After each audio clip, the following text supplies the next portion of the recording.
sperms, we need eggs. The sperm comes from the man, the eggs come from the woman. There's a couple things. And also for us doctors, when we're assessing couples who have this challenge, you have to evaluate the partner. We have seen cases where it is just the woman coming to the hospital. And some doctors are guilty of that. They keep treating only the woman. I remember a client in one of our centers in Asaba. She came to us having had about 6 doses of clomid, one tablet we call clomid like that. So, the doctor kept giving her that. Nobody tested the man for his sperm count because without adequate sperms, they take clomid to and have intercourse. Without adequate sperm, pregnancy cannot happen. So we must always look at it as a couple thing. And also, as I mentioned, even if not for any problem, but that support is very important and consider the infertility as a couple thing. And then 1 year of trying. Now, this applies to women who are less than 35 years old. Okay, if you are older than 35, you should check earlier. You've not gotten pregnant in 6 months of regular intercourse, then you should see your doctor to check what is happening. Okay, because age is not on the older woman's side. The woman has what we call a biologic clock that keeps ticking from when she's born. But she has all the eggs in her that she needs when she's born. So it keeps declining or decreasing with time. So she doesn't make new eggs, not like the man who makes new sperms all the time. Okay, so and then the intercourse has to be regular, not that intercourse once a month or once in a then yes. I remember a client too who spouse was in Lagos, she was in Kano, the bankers, and tried everything. She would, when she's ovulating, she would fly down Lagos to Lagos until she left that job. Within 2 months, when she came to Lagos, stayed with her husband and had frequent intercourse, they were pregnant. So that regular intercourse is very important. We recommend 2-3 times a week when you're trying to conceive.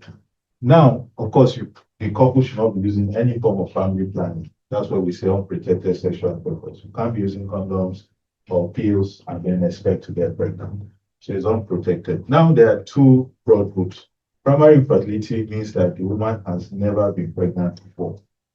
Okay? While secondary infertility means that she was pregnant before, but either she had a child and she's trying again, the second one is not coming, or she had pregnancy, she had an ectopic pregnancy, or normal pregnancy, or she had a miscarriage, but she's now trying again, it's not coming. So whatever the outcome of that pregnancy, but she was pregnant before, that is secondary infertility. Next one. So what do we require to be fertile? Now, we need eggs, we need sperm, we need the fallopian tube where the egg and sperm meet. We also need the womb that will receive that when the egg and sperm meet, we call it a fertilized egg. In IVF, it becomes, well, even in natural conception, the embryo that will now land in the womb and attach to it and grow as pregnancy. So vital things include sperm, egg, that fallopian tube, and the womb. They're very key to getting pregnant. So the man must produce enough sperms, even though it's one sperm that finally enters the egg, fertilizing. But you need a certain number for them to swim together and be able to reach there. So if there's any problem anywhere along this tract, then pregnancy may be a challenge. Okay, so sometimes the woman is not ovulating. We'll see some of the reasons why that can happen. That means she's not releasing egg every month. Sometimes it's that the sperms are not enough to get to the eggs, or they are not, the quality of the sperm is poor. Sometimes the fallopian tube is blocked, so they can't, there's an obstruction, and the sperm and the egg cannot meet.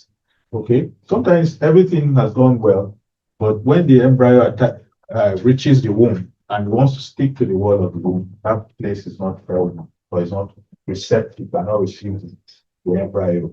And this can be due to abortions in the past, operations for fibroid. These things can affect the lining of the womb. Okay?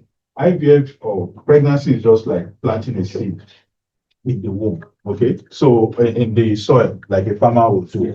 So if the seed is good, but the soil is not good, that can affect the outcome, and vice versa. Next slide. Okay. So we'll start with the man. So say ladies first, but we'll start with the man this time. He's asking the question, how did I get here? And sometimes you find that this is when he's already much older, and he's asking these questions. Let's see, next. So before we go into those lifestyle issues, just to state that the sperm count, the normal sperm count, so it's been changing over the years. WHO has been changing what the standard is. But now, the sperm count of the man should be at least 16 million. The latest review in 2021, that's 16 million sperms, male of the semen. Again, I must stress that some people think that semen is the same as sperms. Okay, what the man ejaculates is different. I remember a client who, how can you say I don't have sperm? Because sperm count came back like zero. How can you say I don't have sperm when I have intercourse with my wife, something comes out? So that semen is different from sperms. You can't see sperms with the naked eye. So it has to be tested in the lab to see whether there are sperms in the first place, how many are there, and then we count them, the movement of the sperm and all that. So those are the figures there. I hope you can see it, but that's what is highlighted in yellow there. We won't take too much time here. Next slide. So, so normally you expect that the man has a lot of sperms in their millions, but in cases where it's abnormal, you may find that there are few compared to what we should have. Next slide, please. Okay. Sometimes you also check and see that there's what we call the shape. Morphology, we call it the shape or appearance of the sperms. Okay. You can see that first one though, is a normal one. The good overhead, it has a tail and all that. But you can see the other ones. Those are normal sperms. That one has the head is too big. That one is the head is too small. The other one has two heads, two tails. So these are normal sperms. So sometimes we see cases where all the sperms are abnormal. So these sperms that are abnormal, if the man tries to conceive with his partner, they're not likely to work. Okay. So that's also that. Next slide. So we sperm parameters, sperm count and all that, they are reducing all over the world in an alarming rate. Okay, they are dropping. And you can see even the first slide I showed where the figures, even the WHO is reducing the normal as we go because it's reducing. And it's an alarming thing. The factors that are leading to this reduction are part of what we're discussing today. Lifestyle has changed. The diet we eat these days, the kind of life we live is drinking, smoking for men and even women. These are things that maybe our great-grandparents did not indulge in that. They ate a lot of vegetables, a lot of good food, but we eat a lot of junk now. We're exposed to a lot of pollution, radiation. So those things may be affecting that. We also saw that we did a study in our center, and we saw that over a period of 10 years, that these parameters dropped, 37% drop in sperm count, okay, over a period of 10 years, which is a lot. Next slide. Okay, so for men, sexually transmitted infections, I mentioned that the one we call chlamydia, gonorrhea is the common one that people may know about, can cause scarring and block the passage that brings the sperm out. And so it will affect the sperm parameters. And in such a case, the man may struggle to get his partner pregnant. So how do we prevent this? We have to practice safe sex. The first one is abstinence when it's possible. But of course, that is, we are not married, we are not ready to start a family. Abstaining, not having intercourse is the first thing where possible. But that is not possible. You have to be mutually faithful to your partner.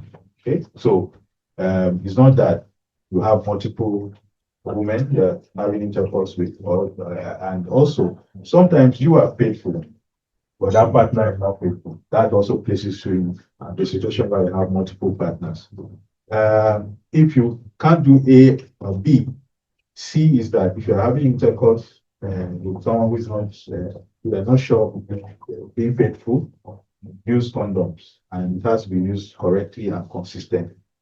Okay, so that is one of the ways to prevent infections with men. Next slide. Lifestyle, again, smoking, alcohol use. Now, it's not just cigarettes. We're seeing a lot of people who take marijuana, cocaine, you know. And the thing is that a lot of young people, and the thing is that we see people who say it's husband and wife, they're taking it. And this has been shown to affect sperm counts. Since we're talking of men now, we'll come to the women later. That affects sperm counts, it affects sperm motility. Like the picture shows, like smoking your sperms away. That is what it is. There's also what we call secondhand smoke. When you are consistently staying with people who smoke, then that also can affect you indirectly and can affect the sperms and damage them. Next slide. There's this other thing. It's not so new, but many people don't know about it. It's called the sperm DNA damage. So the man may have normal sperm movement, everything is good, the shape of the sperms are okay. But the DNA, there's what we call the DNA of the sperm, is silently be damaged. Okay. And that also will make him struggle to conceive. Now, or to have his partner conceive. Now, these are some of the things we mentioned some already: alcohol, stress, which I was talking about now, smoking, recreational drugs. It may also learn that if infrequent ejaculation, so a man who doesn't release semen frequently is at increased risk of having this sperm DNA damage. Okay, and age also, particularly around the age of 45 and older, such men may have increased risk of sperm DNA damage, and this can affect the chances of them getting their partners pregnant. There are other possible causes there. Pollution, radiation that we spoke about. High intake of coffee is not fully proven, but said that people who take a lot of coffee, men take a lot of coffee, may also affect the DNA of the sperms and can affect the function of the sperm. Next slide. Steroids, okay. Some people want to build muscles, they want to, go to the gym and do that and do all that. But it's also been shown that these medications, these steroids, can affect the testes. The testes are the factories that produce the sperm. Okay? Men have testes, so those testes produce the sperm. So you can damage the testes, shrink them, and then reduce sperm count, quality of sperm, and can lead to problems achieving conception or pregnancy. Next slide. Again, I mentioned lifestyle in terms of diet. Okay, so we're eating all kinds of food now. Junk, what we call junk food. On top of that, we're living what is called sedentary lifestyle. We're not moving around enough. Okay, some of us have drivers, we have housemates. We want to pick the remotes, TV remotes from there. You call the housemate to come and give it to you. You stay on the couch. All you do is eat, watch TV, like that. No exercise. Okay, so all that can lead to a man being overweight or obese, and that can affect fertility. So it's one of the things we also need to watch out for. Next slide. So we'll come to the woman. Next slide. I also mentioned that alcohol also is a problem that can affect ovulation, producing eggs, and can lead to infertility. It can also damage the cervix, like smoking, fallopian tubes can be affected by smoking, and smoking can make the woman's ovaries age faster. Remember, I said that the woman has a certain number of eggs from when she's born. She doesn't make new eggs. So if she's smoking, it will make her eggs age faster and deplete her eggs. So for instance, your woman is 30 years old and she smokes heavily. Her eggs will be like that of a 40-year-old. Some studies have shown that it might even increase the age of the eggs by about 10 years. So her eggs will be like that of a 40-year-old versus the fact that versus 30 years that is her real age. And that we know that with age, the chances of conceiving, whether naturally or in IVF, is removed. Okay. Of course, smoking also increases the risk of miscarriages. What we talked about secondary infertility. The woman could have been pregnant, but she's trying again, she can't get pregnant, or she keeps having miscarriages. So smoking, and again, we're seeing in those days we used to assume that it's rare to find a woman smoking, but we see that a lot these days. Next slide. So again, just buttressing the smoking point that we made, lifestyle, it takes longer for a smoker to get pregnant. Okay, and just like we said, it accelerates the egg loss, reduces the ovarian reserve. Is talking about the store, the eggs in store of the woman, and so it reduces that. So that's a reason why to avoid that kind of lifestyle. If a woman trying to conceive or even plan in the future to conceive and have children. Next slide. Okay. Safe sex life, we've also spoken about this, so it applies to the woman too. Abstinence, if possible, be mutually faithful to your partner, or use condoms consistently and correctly, because sexually transmitted infections are a leading cause of infertility. And that lifestyle of unprotected intercourse with different partners can lead to infections.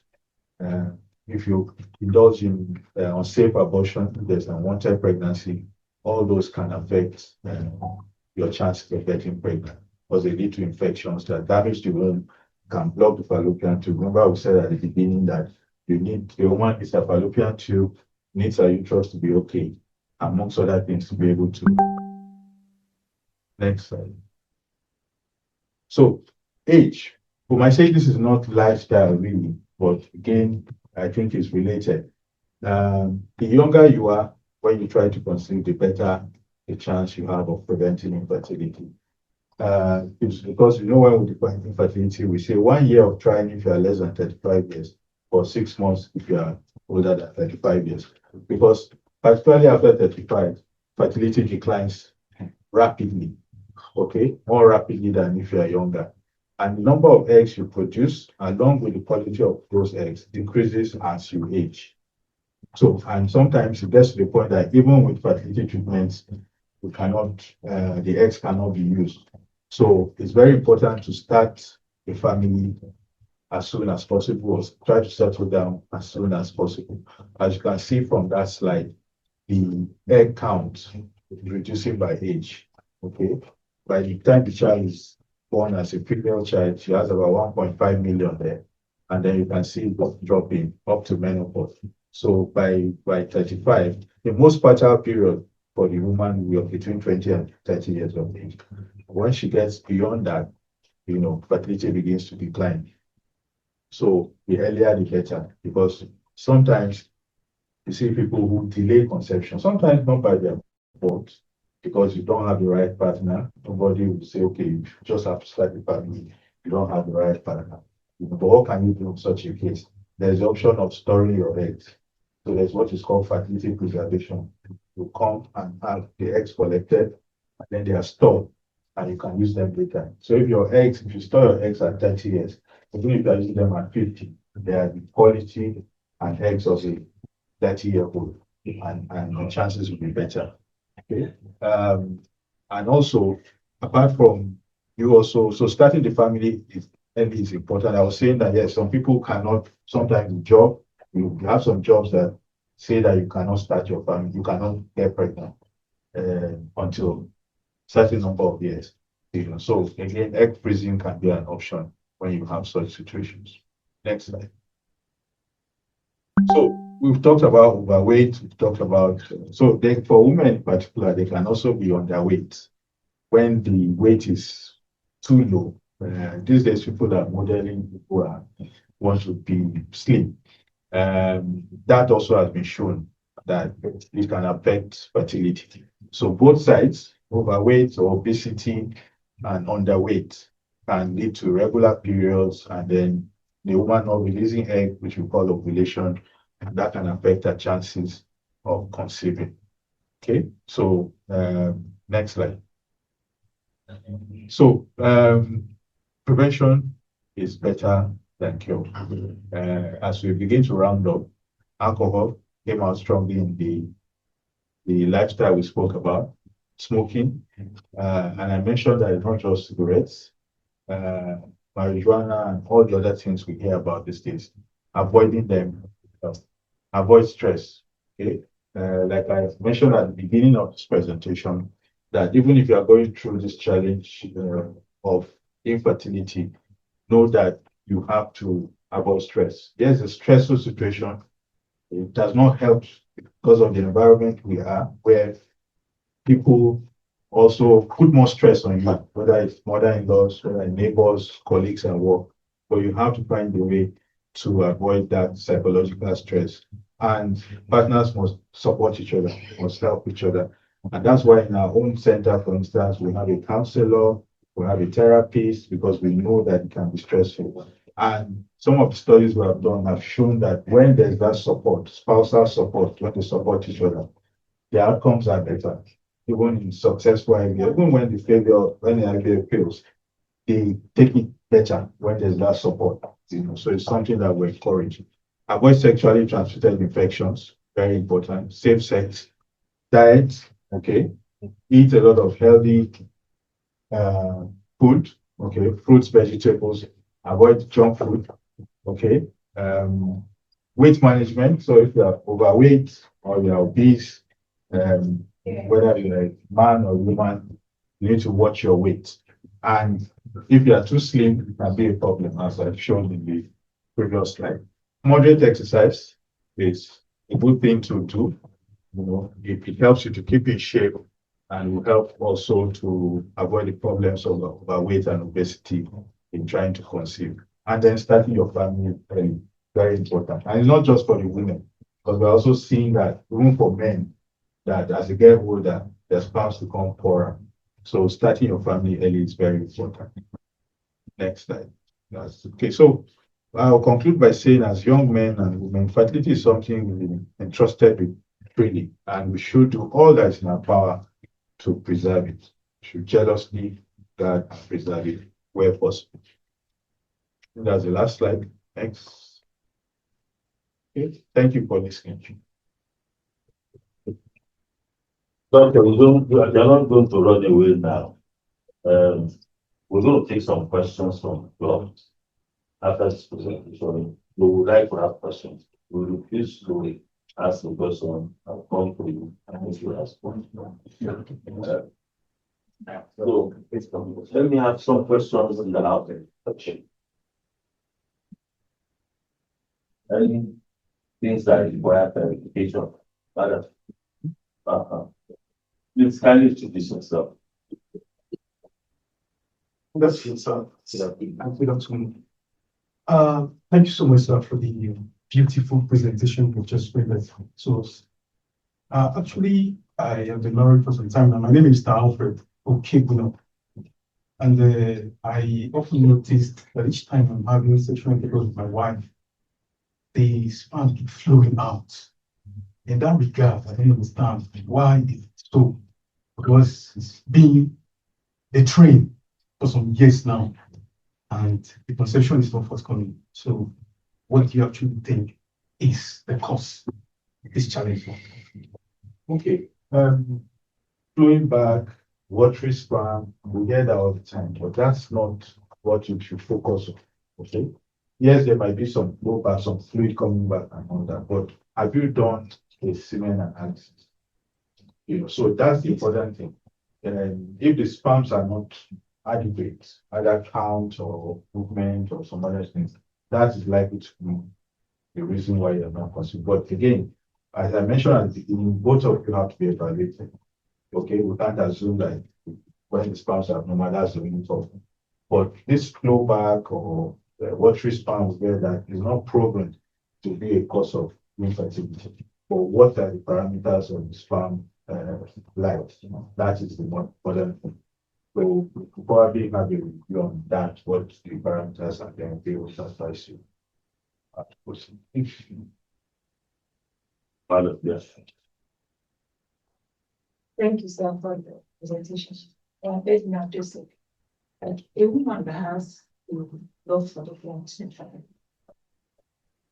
is the only way to, what are the ways that you can use to, yes, like, I've gone through my, like, some test, and doctor said, I was asking for some, it's not for question, for which they have done some tests, and I don't know, who I did an operation when I was small, like, when I was like 10 years, and like, so that be the cause, what's can be the cause of that, from the actual mistakes to show that, like, what are the other ways now that someone can use to get pregnant? Okay, very good question. We heard all the time about treating blood fallopian tubes. Unfortunately, all the methods, all the things they say about flushing tubes, operating, and cutting the blocked part and joining them have not been shown to be effective. Okay, rather, either they cause more problems, or if there's pregnancy, it ends up being what we call an ectopic pregnancy. So, what we advise, once there's blocked tube, you should do assisted reproduction, which most times is the idea. And the earlier we resort to that, the better. Because the experience with doing all these surgeries, flushing, have not been shown to be effective. So, especially in your own case, the case we mentioned, both tubes are blocked. The first thing is to resort to IVF as soon as possible. Because again, I mentioned a bit, because people take a lot of time doing all these other things, and then age also catches up with them, and they still come for IVF eventually, haven't spent money and time. So the best thing would be that. Knowing the cause sometimes it's difficult. I don't know the kind of surgery you had. It's also been shown that surgeries in that region, either ovarian cyst with appendicitis that ruptured, or at 10 you won't be having fibroid, but I'm just talking generally, who have fibroid surgeries later. So surgeries around there can lead to scarring, and that can be fallopian tubes. But now it might be difficult to say exactly what has caused it. But again, once you find that something has happened, sometimes you have to look beyond trying to figure what caused it. Remember I said for men, sometimes it has been said gonorrhea or something many years ago, and now he's trying to conceive. You can't focus on what caused that. You should look at treatment modalities, how you can help to get couple pregnant as soon as possible. Okay. Sorry, yes. Okay, hi, my name is Aishile. I just wanted to ask some few questions about some that are series of miscarriage, like secondary fertility, close to 5, and you keep on going to hospitals, like some specialist hospitals, and it's just that no doctor is pinpointing it. I feel giving an answer that is vague is painful, and saying chromosomal abnormality. What exactly is this? Why should the couple be the one pushing and tell doctors, you know what, whatever test you have to do, let us know what it is. So both partners can say, okay, what's the next step we're doing? But you just say, you know what, just keep on trying, keep on trying. I feel it's unfair. You can't have 5 miscarriages and no doctor is pinpointing it and just giving you a vague answer. That's one. And it has gotten to a certain stage that, okay, now this pregnancy is not coming like it used to be, like nothing is now happening. So I feel that gap, that when these issues were happening, someone should have taken interest. And I feel now I'm meeting some doctors. I'm not trying to water down anyone in the specialty. You need to kill your blood, your life, your water to tell them exactly what you are going through. Because most specialists, when you go spend money, they just take it as a generic case. Okay, I've seen this before, but they don't go down history lane to understand what these couples are going through. So that's just my own personal. That's it. Yeah. So it's not about chromosomal abnormalities that they can't pinpoint, or maybe when this person takes in again, do some other testing just to be on the safe side. Yes, I feel your pain or your dissatisfaction with that. It can really be frustrating to lose pregnancies repeatedly like that. Recurrent miscarriages. I believe this is the first 3 months. Were they all the first 3 months? Yes. Yeah. So that kind of problem can be distressing. Yes, chromosomal abnormalities may be the leading cause of such miscarriages. But again, complete evaluation is important, asking you questions, sometimes also to check the inside of the womb. HSG might not be, it's not the best. It's all called stereoscopy. done That's what we call already. hysteroscopy. It's normal. Now, sometimes to determine truly whether there's chromosomal abnormality and to prevent it, you have to do what we call pre-implantation genetic testing. Okay. Yes, unfortunately, that sometimes has to be IVF, not because you can't get pregnant, but we need to take a sample from when we put the egg, get the egg out, let the sperm, and we can only do that by IVF. Put them together, form what we call the embryos. We can now test the embryo and see that it is chromosomally normal or abnormal. So that the case, what's going to happen? Going to be donor? No, not donor. It's going to be still your eggs. If your eggs are your. I mean, if there's that case of chromosomal. Yeah, so it's not going to be all your embryos that are like it's Okay, normal. So we get the ones that are okay, and then those are the ones that will put back into your womb, and then pregnancy can happen, and that can especially if it's that chromosomal, reduce the risk of another miscarriage. And so I just wanted to chip something in. Apart from seeing a gynecologist, I now understand that fertility doctors, very clear. And I think when you mentioned about regulation, I think it's really unfair now that we're having a lot of people popping up as specialists.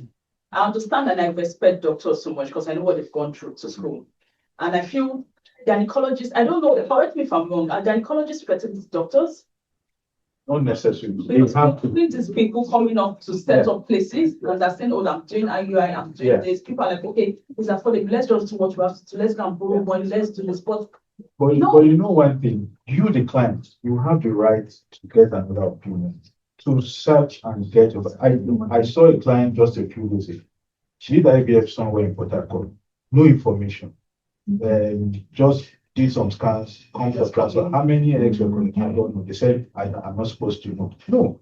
Even if it's paracetamol his doctor is giving you, you have the right to say, what is this? Why am I taking it? You understand? So if you're not satisfied with that doctor, you can seek a second opinion. And you said? They're spending money for one person to another place. I understand you, which is right. But I understand you, which are saying, oh, go to another person. But this money now is now. Go to another person, the right person. Because you can search for, thank God for the internet. You can look at the internet and see good centers you understand? Because now, all over the world, there's specializations. Someone has ear since you have eye problems, they are seeing the specialists there. You understand? So it's not just a doctors. Even if they're in college, there are people who are fertility experts. No, okay. I'd like to ask Dr. Abayami Ajayi, Chief Executive Officer of Nordica Fertility Centre, is here this afternoon. You also have he's very much interested in what we're saying. Yes, and he will lend his voice to the situation of now. Yeah, thank you. It's a very interesting question because it borders on both sides. And this is what I mean. Now patients have come to the point of like shopping for what is it? How much time is it? That's the way they determine where to go to. I don't have any problem with that. But what I say to people is that the most expensive might not be the least, but the cheapest never is the best. So it's also important. Reproductive medicine is like faith. You can't see your eggs, you can't see the sperm. It's what the doctor tells you at the end of the day. And therefore, the thing is just like you are electing somebody into office and he promises you everything. The only thing you can look at is his pedigree. If he's been a liar all his life, then you know he's not likely to change when he gets to office. Do you understand? So the same thing. Look at the pedigree of the clinics. Every day, clinics are springing up. It's true. But and some clinics are always doing promo. Yeah. They tell you what, they get a lot of patients because of the promo. Are they efficacious? Do you understand? Those are the things that we need to. So when you think only of cost, it's difficult. That's one side. The other part is that what you said to what I can hear is the importance of the soft side of IVF. counseling, use of psychologists. Do you understand? Because when you have this kind of situation, it's traumatizing. There is no doubt about that. It's very unlikely that you listen when the doctor says you need to do IVF when you are getting pregnant. Do you understand? So it's somebody who can sit down and really break it down for you in a way that you understand it. And then maybe when it happens, I pray not, you can make that right call. So it's, but you know what, in Nigeria, when you tell patients to see God forbid. therapists, psychologists, call it anything, doctor, I don't need, I'm okay. I can cope.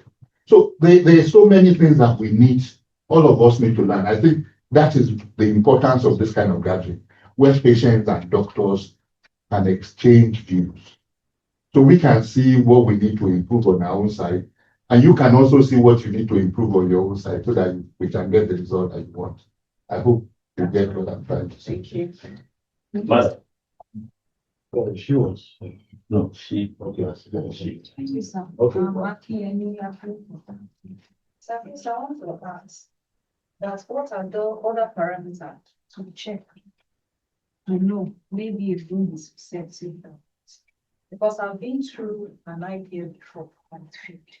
All what was checked apart from the initial test as the general blood work, what the sequence of the matron. And I think apart from that, medication situation was here.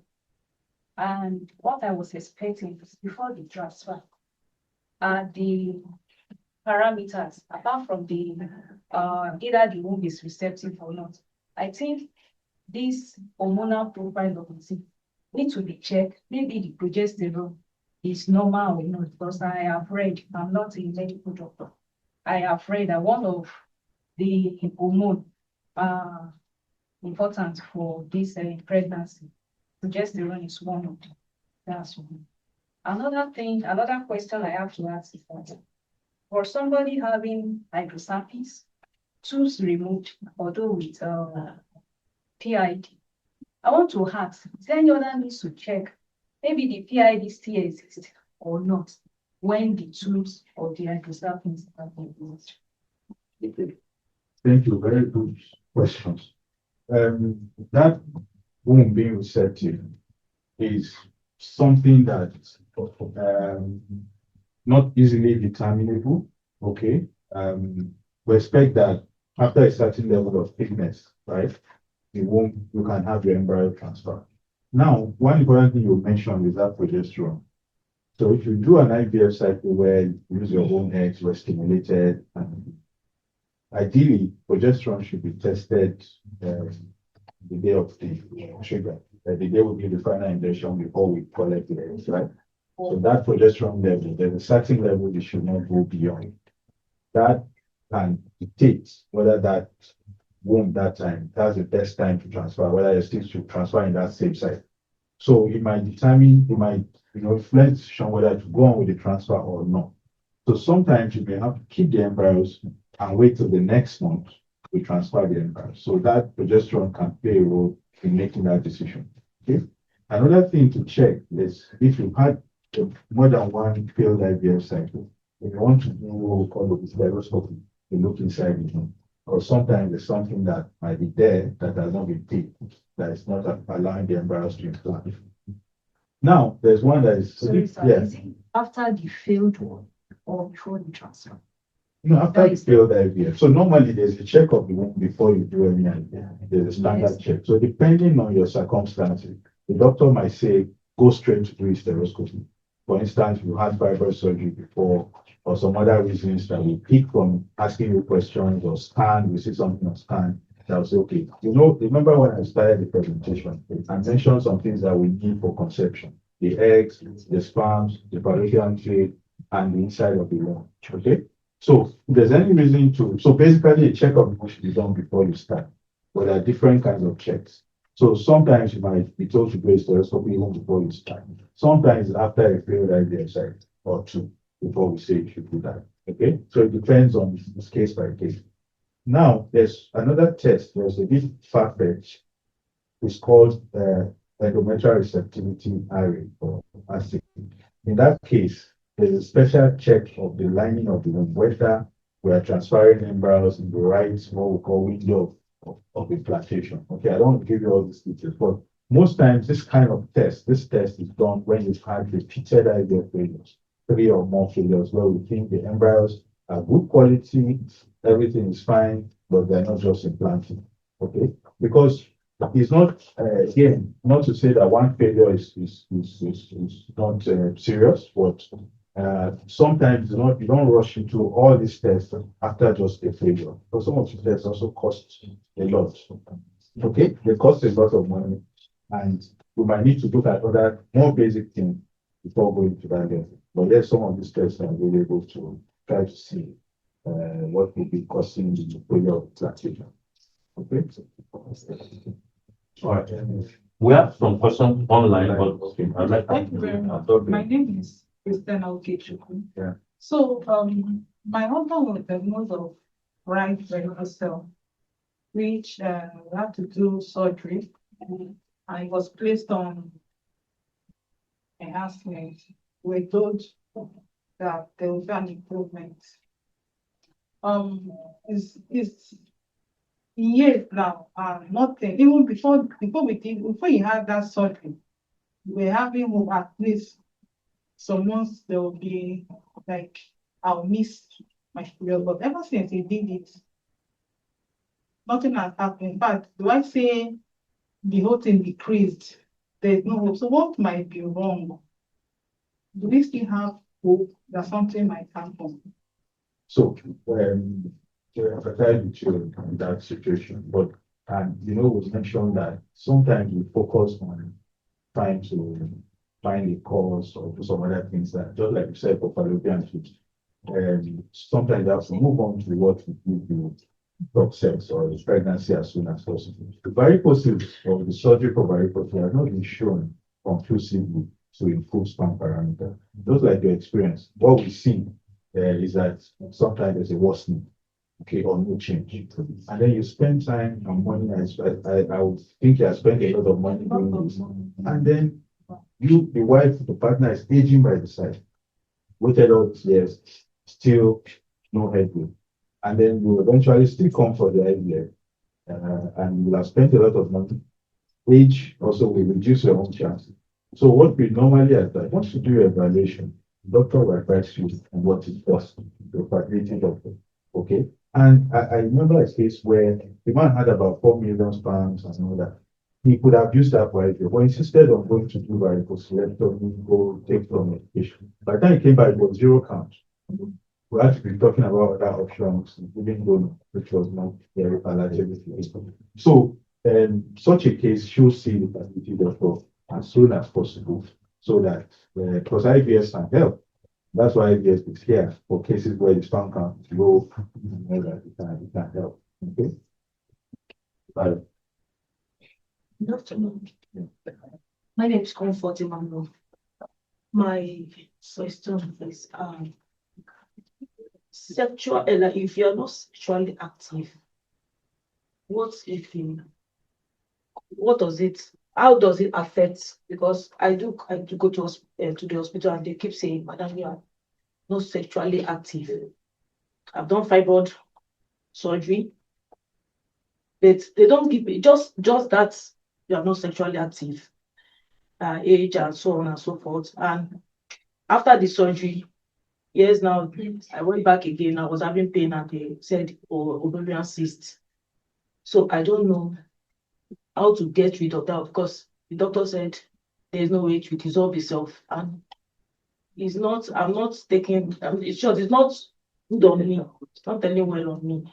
Because I know that's another issue which I don't know whether it's surgery or I should just keep quiet about it. So that's one of the reasons why I'm here.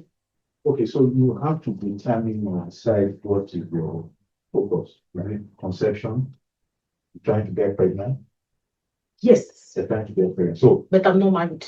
okay. I'm ages. Yes. So, yes, and single people can do and have to get pregnant and do assisted conception if necessary.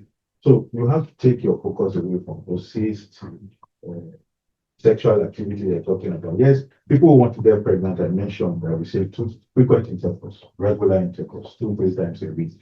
Okay, it's recommended. But you've tried for 6 months, you're older than 35, you should be seeing your gynecologist or fertility expert. And because if you keep waiting, you might discover that by the time you want to even do the conception treatment, your eggs are not suitable anymore. So what I would advise is if your focus is conception, see your fertility expert to advise you, evaluate you, and advise you. Cysts, it depends. There are some cysts that are innocent. There's nothing to worry about. They just come and go. But there are some cysts, yes, they can heal problem. So the evaluation that will determine what exactly that is. But I think that is secondary. If conception is the thing, then you should have an evaluation towards that, and we can advise you accordingly. Yes. I need this listening clients. I want to ask, is it that endometriosis? Is it that doctors don't detect it earlier, or is it that some doctors are not aware of it? Because when I started the fertility from one hospital to another, in fact, general hospital, I spent almost 3 years. I am husband when going from one test to another. I did HH. So they said the fallopian both is blocked. So the doctor asked me to do hydroexudation. So they flushed the both fallopians after 6 months, nothing. So we are just moving from one hospital to another. Later, somebody told me to a private gynecologist. So it was that man that asked me to do another scan. There's total abdominal pelvic scan. So he detected I have endometriosis. So he now said that they're supposed to have detected it when I did both fallopian is blocked. I was supposed to have allowed me to do IVF instead of wasting money and time from one place to another. So he did surgery, and if he doesn't carry baby for long, it will carry fibroid. Have fibroid. So he did surgery for me on fibroid and endometriosis. So he placed me on solar gel. So after some years, the doctor died. So I now thought of that I cannot waste money again because we've wasted money. So at that time, IVF was maybe 1.5. I was supposed to have done it, but we are moved from one hospital to another before we got to that private guy. So when the man traveled out, the man died. So I now said, I can't go to any hospital. So I Googled it that best endometriosis doctor in Nigeria. Now shows Dr. Abayomi, and I'll go to Nordica after wasting so much money and time. Yes. It's unfortunate and it's hard to hear that because that's what happened with endometriosis. The diagnosis can take 7 years, 8 years before it's diagnosed. Because we don't before the thinking was that it was a white man's condition, but it's everywhere. And you have to be looking out for it. Unfortunately, not many doctors know about endometriosis. Sometimes they tell you the pain, because one of the symptoms of endometriosis is painful period, very painful period. Sometimes they say the pain is in your head, or when you start having children to go away, or something like that. Even young girls in school, when they have these pains, people will say they're not trying to miss classes, or colleagues in the workplace will say they're just being lazy and all that. So practitioners, doctors must look out for this. And if they are not sure, they should refer to a center that can, give that diagnosis. And like you said, spend a lot of time, money. The thing is that the endometriosis, unfortunately, is a progressive condition. So it gets worse over time. It kind of eats up the egg store. Okay. So it's not just money that it does. Sometimes it also depletes the eggs that you have. And then that can affect your chances going forward. So we're trying to enlighten people, doctors, and patients. That's what we're saying for her. If you're not getting results, ask. And thank God for, I don't say rely on ChatGPT and that these days, but you can sometimes put your symptoms there. You will get an idea of what is wrong. And at least, I'm not saying treat yourself, but you can now look for where to get the solution. Don't stay with a particular doctor. Things are not working, and fertility is concerned, like I was telling you, see a fertility expert. Don't just stay with the general doctor. Yeah, we have some online questions. Let me run through some of them. Sir, please, I have had of cases where people say they have their IVF failed. What could be the reasons for failed IVF? So general reasons for failed cycle. Let's take that. Yeah, that's a very large topic. Coincidentally, our last session was on why IVF failed. So, but generally speaking, you have to individualize. You have to know the circumstances each patient. Is it the air quality? Is it the sperm? Is it the embryo? Is it not okay? Or the womb that is not okay? But sometimes all said and done, IVF can still fail.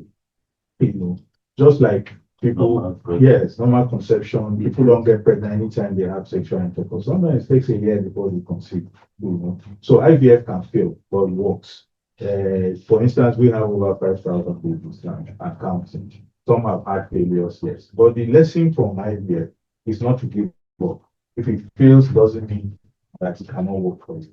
Some people may have to do more than one cycle, before it works. But again, like one question that was asked, when there's a failure, try to see what caused the failure. Have an evaluation. What can we do? What can we add to that side? Sometimes you don't change anything. She just repeats and she gets pregnant. But if there's a failure, your doctor should evaluate and see what could have caused it, if any, and then make the recommendation. That's a life question. Okay. Thank you very much for the time, doctor. Yes. So my question is, we've done 2 cycles, I have my wife. The second cycle, after the check, they found out that the follicles were all ready. So by the time they did the retrieval, they didn't see eggs in the follicle. What could be the reason why there are no eggs in the follicle? So there are several possible factors where that can happen. Okay. You should release the egg before collection. Sometimes the woman releases the egg before collection. If the collection was not done in a timely manner, we should use a medication as well. There's a final medication that's usually given, even during the stimulation, any of them, we want to stimulate the ovaries, they want to lead to ovulation finally for us to collect the eggs to mature the eggs. If these are not used properly, this can be a problem. So again, case by case, there has to be an evaluation why that has happened. And some people talk about empty follicle syndrome, that some people have no eggs in their follicles for several possible reasons, genetic reasons, but these are not common reasons for that. Well, in the first cycle, So again, it depends. There are several factors we have to look at what would have caused that. If and what's her age, right? she's 28 months. So such a young person, they expect her to know very. So we have to make sure about it to work with that responsibility. Yeah, from this online question, that what diet and lifestyle changes can improve fertility? It's from Chika Paul. Okay. Good question. The healthy diet that you need for normal living, balanced diet, we talk about what will not give you other conditions. Similarly, a lot of fruits, vegetables, avoid the junk food, show some of them. All those kind of things can affect fertility. You might gain too much weight, overweight, obesity. These are things that can affect fertility. Lifestyle, alcohol, cigarette smoking, use of marijuana, shisha. Thank you for that. These are some of the things that a lot of people are taking, young people are taking now. So avoiding those things, moderate exercise, avoid sedentary lifestyle, staying not exercising. These are things that can affect fertility. Yeah. Good afternoon, sir, and thank you for the lecture. What can be done after 2 failed cycles and the seroscopy has been done twice and everything was fine and the cycle still failed? What can be done differently? Again, it's a question that's difficult to answer specifically. So we have to see, do an evaluation. What the thing sometimes you have to do. I know I mentioned one of these tests, DNA fragmentation test. One of the tests I mentioned, something you might have to look at. Is she using her eggs? How were the eggs? How were the sperms? They use egg sperms that were not so okay, or eggs are not so okay. So case by case, really, you have to look at. You can't be able to recommend what will improve the chance. Another one. Is it possible to see eggs in the scan and when retrieving was empty follicles? Okay, so you can't see eggs on scan. What we see on scan are called follicles. Okay, I usually use the analogy of chicken laying eggs. You can see the eggs, right? You can see the egg, but you can't see the chick inside until they hatch. So the same way when we do scans, what we see are called follicles. The idea, the thinking is that each of them will have an egg. So the eggs are invisible to the eye scan. Even when we collect the fluid that comes out, the egg is supposed to be there. But until you use what we call a microscope in the laboratory to check, then you can see whether there are eggs there. And not just that there are the eggs, good quality and the mature eggs. That's how, so you can't see eggs on scan. Good afternoon, sir. What can someone do after 2 failed IVF cycles?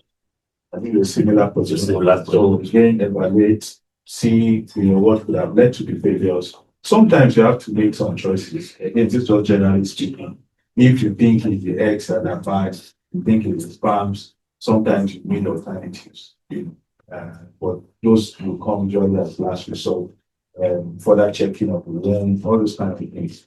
There are things that are called add-ons that have been added to failed cycles. So I won't go to details about that, but there are things that can be done to try to see how they go. We have a question, which is say good afternoon and thanks for the lecture. My question is, what can you do for your patients who have spent a whole year in your facility and still had a failed cycle?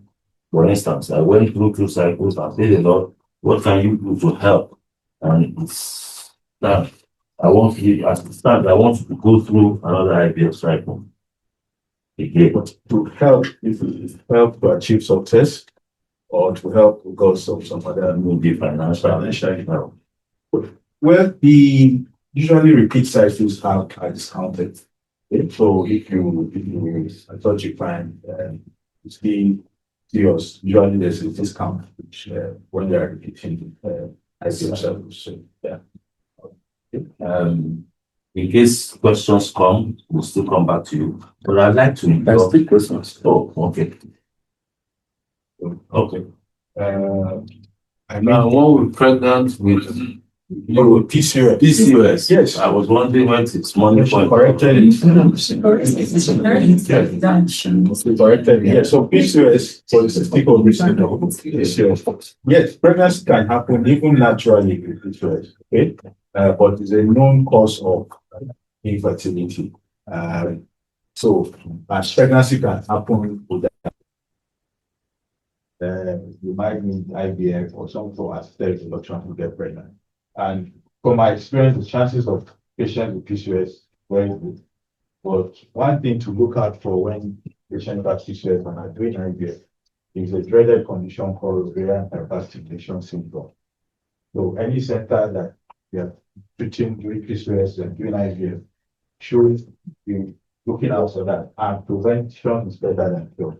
So women with PCOS can get pregnant even naturally. But if you are not getting pregnant, as we said, 6 months, 1 year, depending on your age. But for PCOS, 6 months, you should see your doctor to advise. Okay. Is it every fibroid that needs to be removed before IVF? No. That's So, yes. So that's a good question also. You hear that some people, the fibroid is so small, it's in the wall of the womb. Doctor says, go and remove. Sometimes for financial reasons. Okay. And these are some of the things that frustrate patients and also leads to complications. Because any surgery done on the womb or the ovaries, you have the likelihood of causing scarring is there if I'm blocked fallopian tubes and also scarring inside of it. So fibroids are in the wall of the womb or on top of the womb. Most times there's no need to remove them, except they are very large and causing problems and we think they may affect the outcome. Or if we're going to do IVF, those fibroids, if they are so big and don't allow us to see the ovaries or get to the ovaries to collect eggs, then those kind of fibroids will say remove them. All the ones that are inside the womb, where the baby will go, where the embryos will be pushed, those ones you have to remove. So, good question. It's not all fibers that need removal. My husband had varicocectomy in 2022. Ever since then, his testosterone hormone became low, while FSH and LH hormones became so high, which wasn't the case before the surgery. What can you say to this, sir? Yeah, what I can say is that similar response to the other people. You have to choose what you want to do. You want to conceive, that's what you should focus on. Varicocectomy surgeries and even worsening situation. So what you should be doing is seeing your doctor, and if the parameters are low and or if you have challenge conceiving, which I think might be the case, you have to go for assisted reproduction, which is likely to be IVF. 2023 is a long time. This is 4 years now. 4 years. So you are waiting, your wife will be aging by the side, and that can affect the outcome. And this hormone being high, being low, is not what you should be focusing on. Varicocectomy hardly helps in our experience. So see your doctor and the fertility expert in this case. Now, good afternoon, sir. Can sperm morphology and motility affect the success of IVF? Yes, it can. So the motility, the movement of the sperm, and the morphology, the shape or appearance of the sperm. So you have to have some moving sperms. You have to have some normal sperms for them to be used to fertilize the eggs. If they are not moving, they are like dead sperms. They may not work. If the abnormality, all of them, I showed you a picture of abnormal sperms. They are all like that. Then that can be a problem for successful IVF. But even with low figures, so for instance, fertility we say is 4%, morphology 4% and above. If you have 1%, 2%, that is one more reason you should do IVF. Don't keep boosting sperms; those ones hardly work. So IVF has come to address low sperm count, low motility, even zero sperm count. We have techniques that we can go to the testes and try to get sperms directly from there and use to fertilize it. So there are things to be done. So just see your doctor and then they will advise. Right. Yes, thank you, sir. Sir, in Edna, I'm Edna of Joseph. I want to ask because there's somebody that I know that she's in her late, like 39, going to 40. Nurse is no longer coming as it used to, like she's 6 months, she will not see it once in a while. And so she best me do for IVF. How would they do it? Okay. So even a proposal of woman, so 50 past 2 IVF, okay? How could they? Sorry. Yes, I'm going to explain. Yes. So we can always reduce what we call reduce the period. There are medications we can give for the period to come, when the period has stopped. Okay. And once we give those medications, then the period comes and we can do it. However, we need to see why her period has stopped at 39.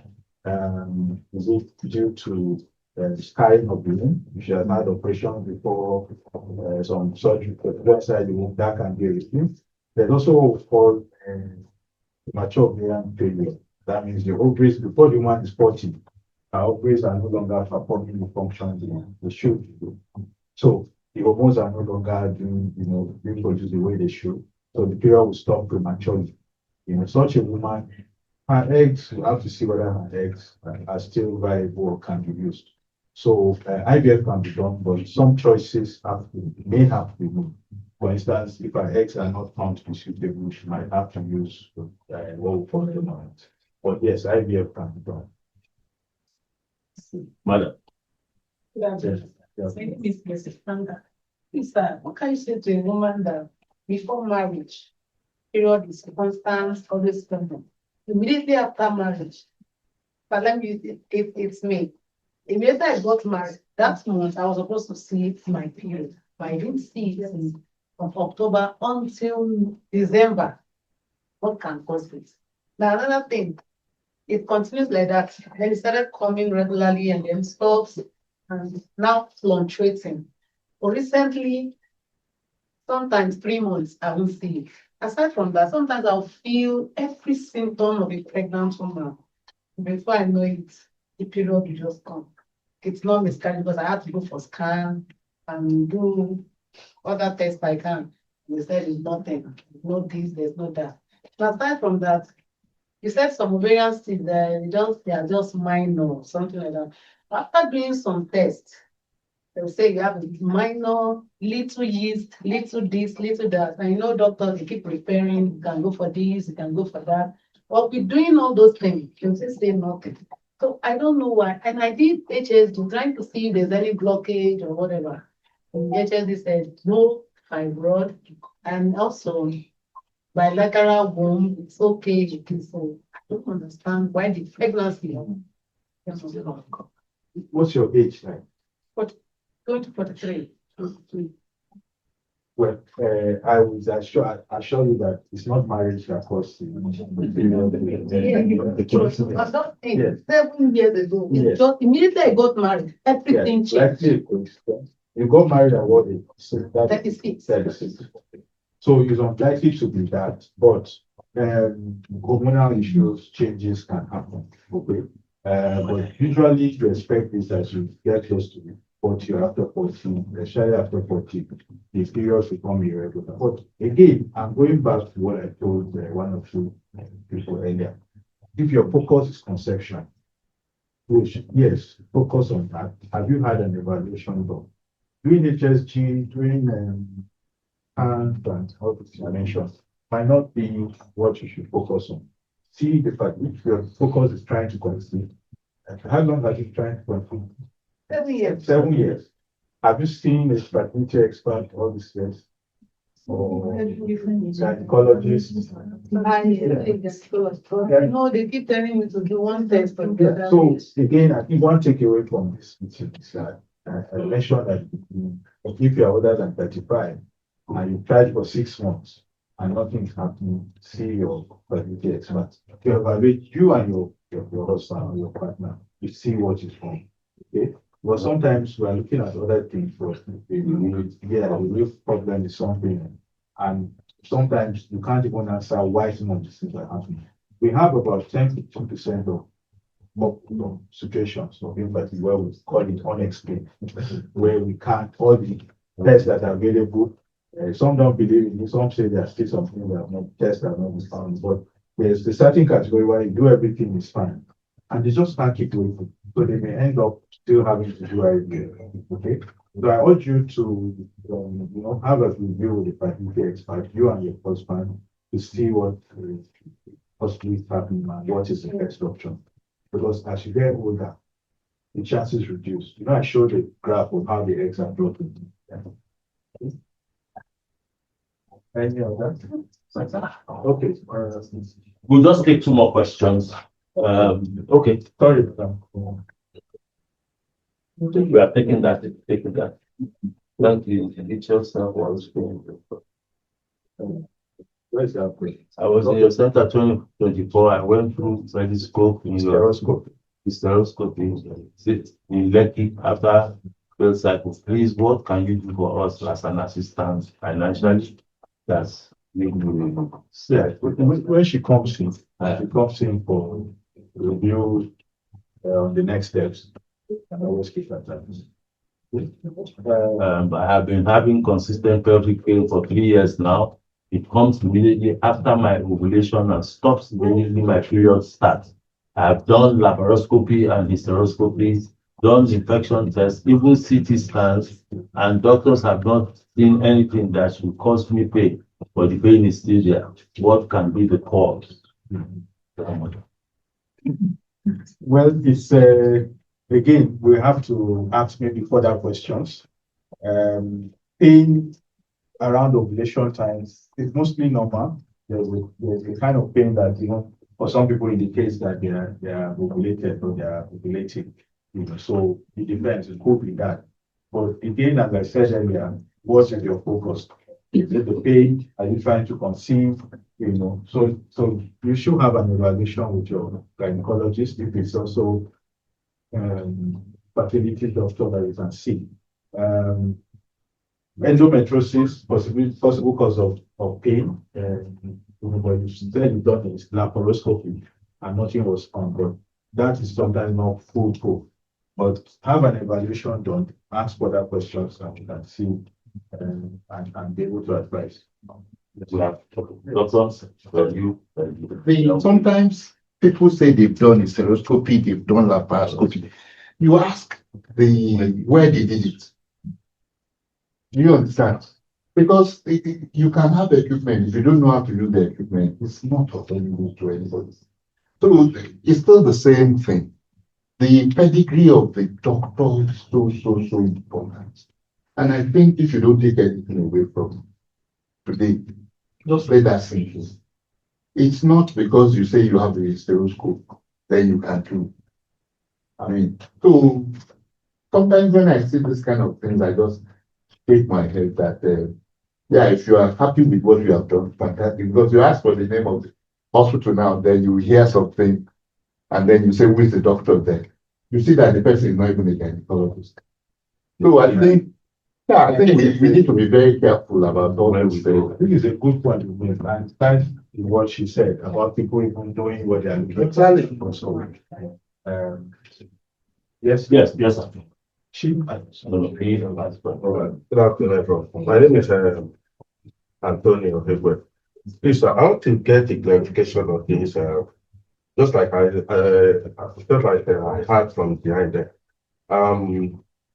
Could it be that it's hormonal imbalancing or the drug given to a patient that undergo IVF? Like now for my wife, now last month was so that would be the third IVF I've been, and it should have been here, but the emotional spirit is not balanced. I said, let me go on your behalf.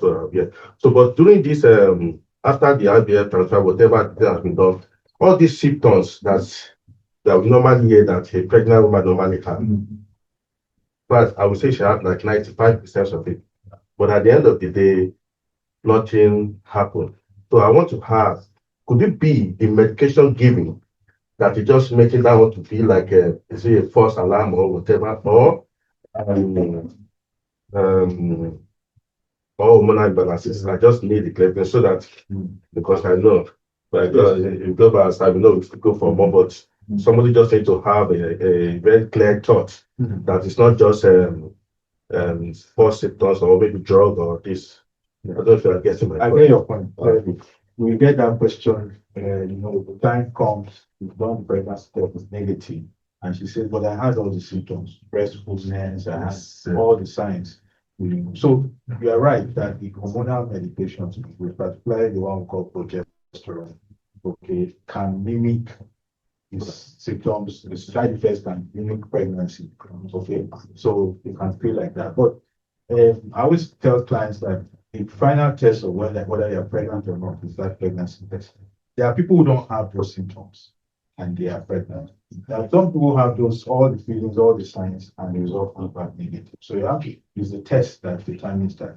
So yes, the hormonal drugs can make you feel like that, and I think that you are pregnant. But the true test will be the pregnancy test. Yeah. This is my own personal experience. When I did IVF, after the egg retrieval, both my husband and I were informed that we had 4 viable embryos. And during implantation, I overheard the doctor discussing with one of the nurses, and she was mentioning wetness. So I was like, is there any wetness in my uterus? But the doctor did not respond. And he went ahead and implanted all 4 embryos. At the end of the day, it failed. So when it failed, I went online on my own, just searching for answers. Because before the implantation, he was giving us a lot of assurance, but after it failed, he was now saying that the eggs he said were viable, even used the word excellent. He was now saying that based on my age then, they were not good enough. So I went on my own because I had that wetness during the implantation process. And from what I saw, the embryos ought not to have been implanted in a wet uterus if there was wetness. And planting all 4 embryos, that whether that was a wise call. I'm sorry, sir. Whether that was a wise call the doctor made. Okay, I'm not sure I know what wetness or how wetness, what it was in nest. Fluid. Maybe fluid in the uterus, yeah, so maybe she meant fluid inside the womb, okay? Yeah, so there's fluid in the womb and there's a lot of fluid.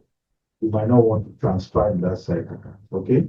But sometimes it's just what we call mucus in the womb because of these hormonal changes and all that. And if it's minimal, studies have shown that it might not affect the outcome. So if it's blood inside the mucus, which is also fluid, a form of fluid, you shouldn't transfer because They blood. didn't say which. So that's why we don't know the context in which they were talking about that wetness. Did you ask the doctor? Because No. yeah. I didn't really, I was told after the failure, I was emotionally, I was so. Yes, because you need to ask some of these questions to know what. So it's difficult to say so much about that. We're not sure what exactly. Implanting the 4 embryos Yeah, at so- the same time. Yeah, so it depends on your where, and that's what we're saying now about choosing the center where you do your IVF. Number of embryos you transfer should be guided by ethical standards and regulatory bodies. We will advise a certain number because you shouldn't transfer too many. Because potentially you are putting the woman's life at risk.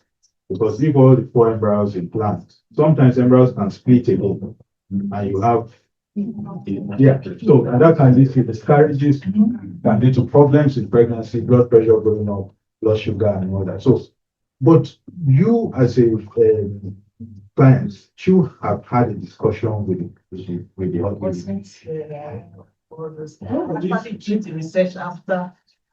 Yeah, again, what we recommend is that if you are going for IVF, do your research even before you go. Know what to ask for, know to check out in the hospital, and you should have a conversation with the doctor. Oh, I'm transferring 4 embryos. Why are you transferring 4 embryos? This is not too many. What is the standard? If it's in Nigeria, what regulatory body is called the FAAI, for instance. What is the standard? You can even check it yourself. No, I'm not comfortable with 4. I don't, it's a risk I've checked. You can even decide you want to transfer 1. Though most centers will say more than 1, 2, or 3 maybe to improve your chances. But you have the final right to say how many you want transferred. And keeping extra embryos is also something. If you keep your embryos and the cycle does not work, or even if it works and you want another baby, instead of going through the process again, you can now. So it would be nice to have had those discussions with them. Viable embryos, excellent, and they do not implant. So that can happen. Okay. For us to say for sure that the embryos are genetically, there's what we call being genetically okay. They have to put genetic testing on them. And even those genetically tested embryos, even if they are normal, the chance of success is still about 70%. Okay? Because there's still no technology to force the embryos to implant in the womb. Okay? It still has to happen naturally. So once we put the embryos in, we have to wait. If you believe in God, believe in nature, the embryo and the lining of the womb have to talk to each other to receive each other. So, but factors that can lead to failure, the quality of the embryo is low, which can come from low quality eggs, which can come from the age of the human sometimes. Sperms that are not good, because the two that form the embryo. So if the quality is low, can affect the outcome. If the womb is not okay, can affect the outcome. But sometimes everything is fine, apparently fine, and you're not implant. Okay? Yeah. All right. Doc, Have you? She was raising her hand. yes. That I would, once we take that, we'll go to the next presentation. And when we finish, we'll then take some of these questions. So, probably. So I missed my period on certain time and I went for pregnancy test. So it was positive. But after some days, my period come again. So I went to hospital. So doctors have found this scan which I did. And this I was doing the scan said that I was no pregnancy before. So I don't know what happened. It was positive. The hospital, I did a scan, did the lab scan, not just ordinary. I'm sorry, they cannot make mistake. I don't know what. And the blood test that will be done. So blood test. Yeah. So there's what we call the biochemical or chemical pregnancy, okay, where the test is positive, but before you can do a scan, or you do a scan, nothing is there. So the pregnancy started but did not continue. That can happen like that. Okay. So again, you can be evaluated to see what could have caused that situation. And but have you tried after that? When was it? It's 3 years ago. Okay, so we shouldn't wait. Why did you have that kind of situation? Yeah, you need to check. And do you need any form of assistance in conceiving both of you, as a couple? Because sperms can also play a role in that kind of pregnancy. Because if the sperm that fertilized the egg was not so good, I'm not saying that's a problem. So both of you. It stands to that there's no egg. There's no egg that was fertilized. That's what we're looking for. Yeah. No egg at all. It must have been fertilized. If the pregnancy test is correct, there was fertilization. Okay. And the pregnancy started, because only pregnancy that will release, that's pregnancy hormone. Okay. So, but it started, but did not continue to form the pregnancy that scan could have seen. But we shouldn't take more time waiting. I think we should check both of you to see what the problem is. Okay. All right. Thank you very much, Doctor. We'll do some together for you.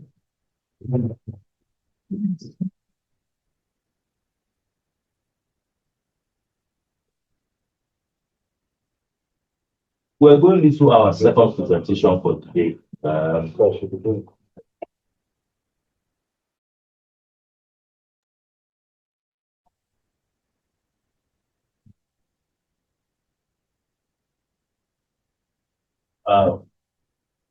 Yes. My name is Nordica, and initially we were waiting for the counselor that was supposed to take the second presentation. So I was prepared. So while I was being prepared, I had just one little thing, but she's here now. So she'll still take the presentation, but let me just take you through the little that I prepared before our own presentation. So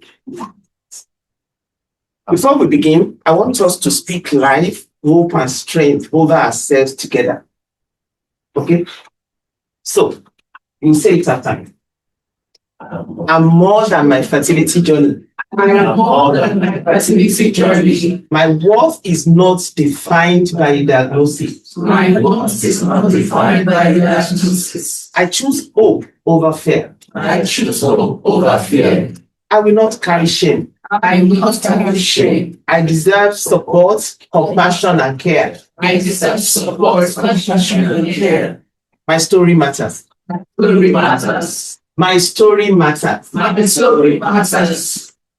I am strong even on difficult days. I am strong even on difficult days. I am not alone. I am not alone. One step at a time. One step at a time. I will keep moving forward. I will keep moving forward. There is still hope for me. There is still hope for me. There is still hope for me. There is still hope for me. You can take a picture and just say that repeatedly to yourself.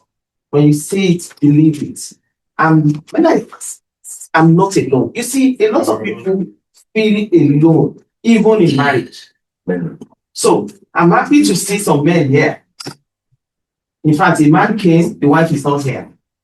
A lot of times the women are alone, the men are not there, even though it is supposed to be a lady.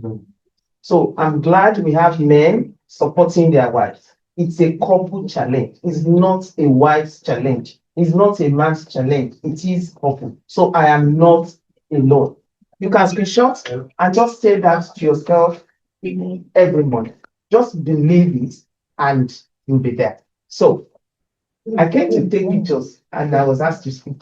Let's invite. Thank you very much. We're calling on Mrs. Precious Balogun, who is a lead counselor at Nordica Fertility Centre, to take us through this presentation. Good afternoon, beautiful ladies and gentlemen. If you know you're looking amazing here, clap for yourself. I'm clapping for myself. All right. Thank you so much for your time. Thank you so much for being here. You're all amazing, and we love you, and we are here to support you. Okay. So I would like to start on the premise that my boss had began with, and it says, "I am not alone." Okay. This is one thing that everyone going through fertility journey needs to tell themselves every day. And this is what we also try to preach, that you are never alone. You are never alone.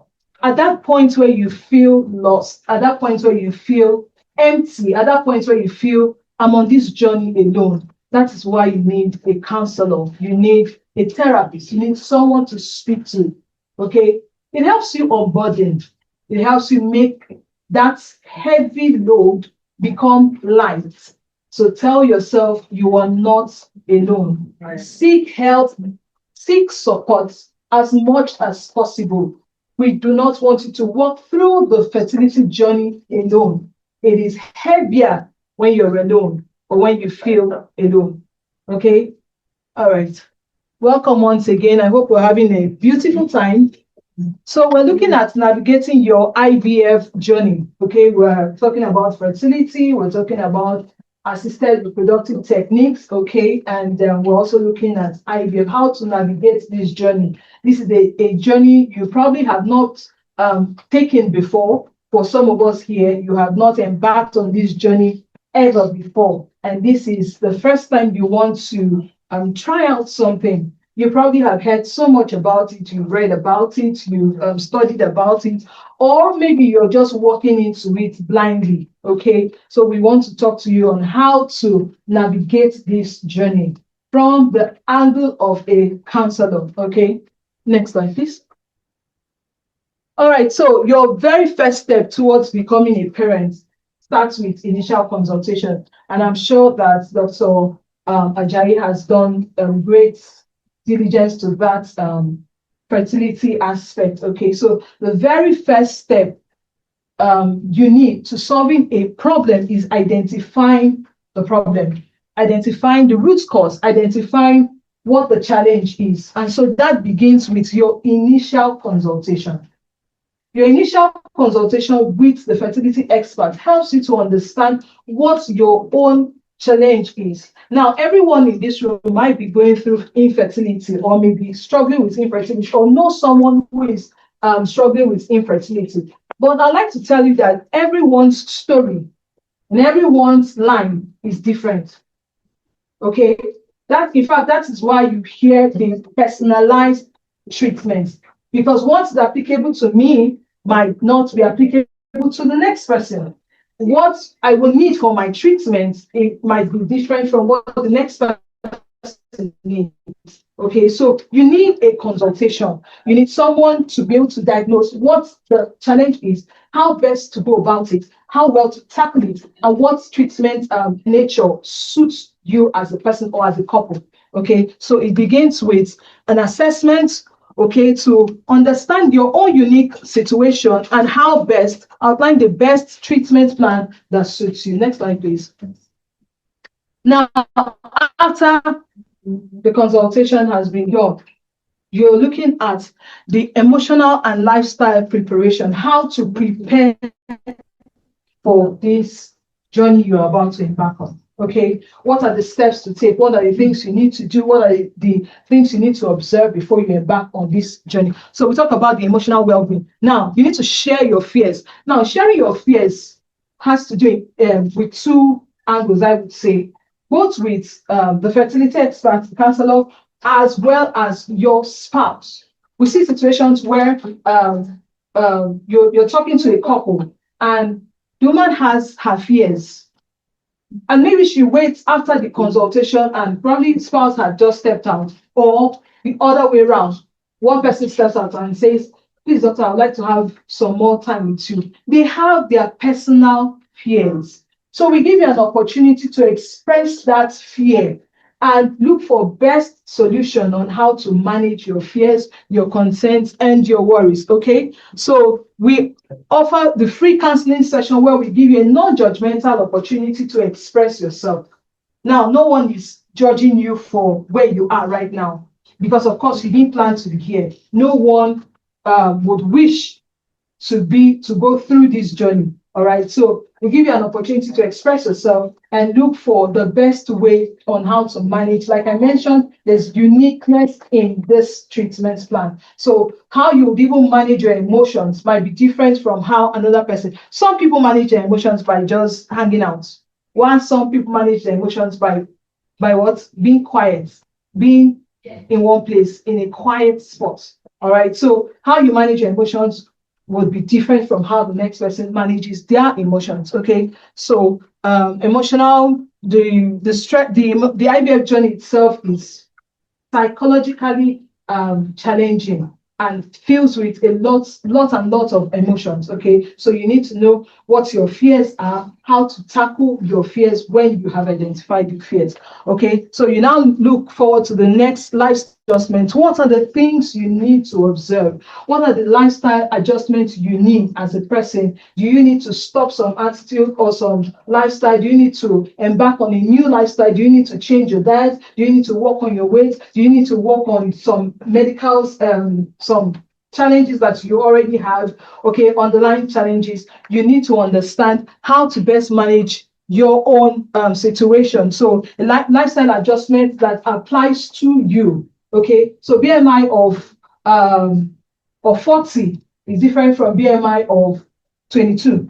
Okay, so what I'll be managing might be different from what the next person will be managing. Okay, then we look at partner involvement. Now, it is good to see that we have men and women here. Like my boss mentioned earlier, sometimes you see that this is Nigeria and we just have to be real with ourselves, right? In Nigeria, 90 or 80 something percent of the time, infertility is attributed to who? Women. Okay, only the women answered, but the men are trying to be careful, right? So it is. Okay, so it is usually attributed to the women, but I tell you, the men go through a lot when it comes to fertility. They may just not be saying it. Okay, I know someone who almost jumped into third mainland for the same third mainland water because of semen parameters. Okay, so and then his wife innocently did not know that her husband was going through that. Now we like you to understand that this is a journey for both of you to walk through. We earlier said you are not alone. It is not a time to judge who is at fault, who has the query in their results, who is supposed to make a doctor's appointment and is refusing.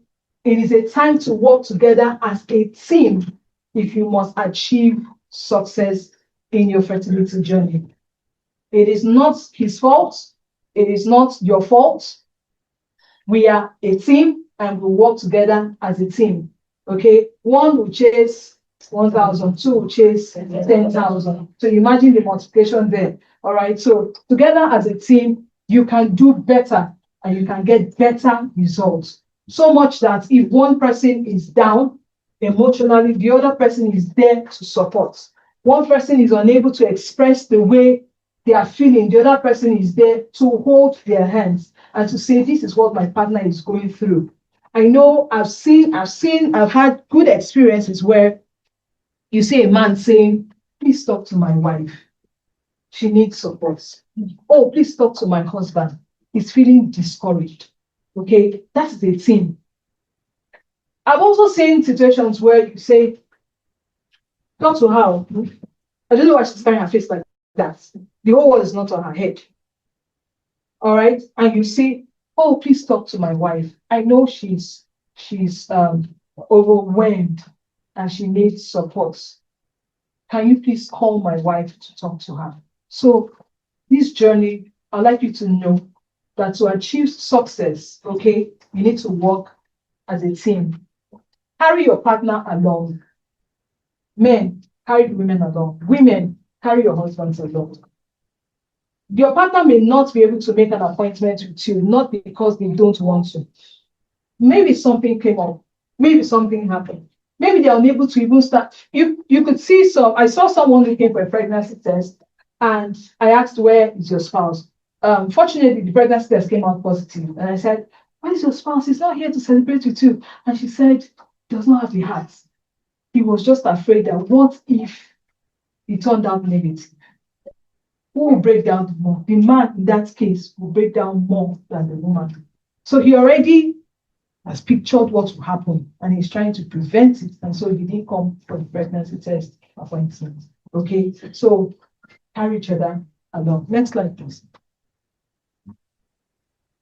So, so what do you bring to the table?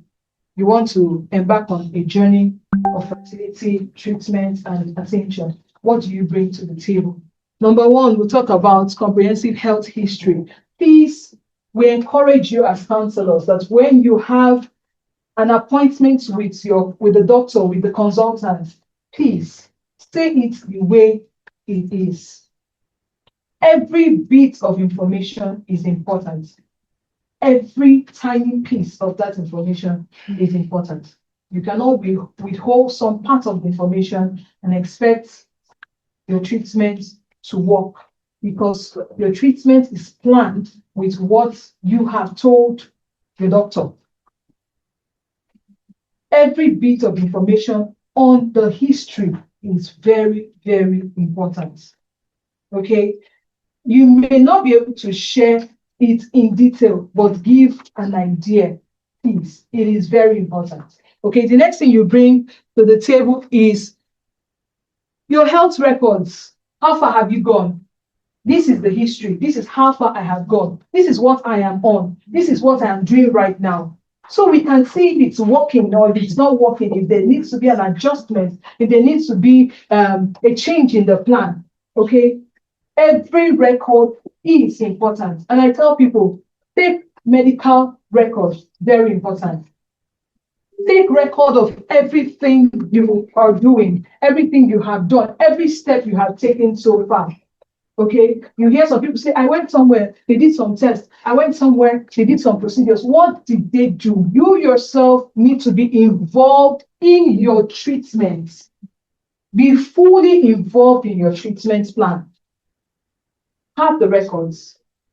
The next thing is your medication list. Okay, so like I mentioned, some people are on some ongoing medications, and they come in and they are not saying, I'm on this, I'm on this, I'm on that.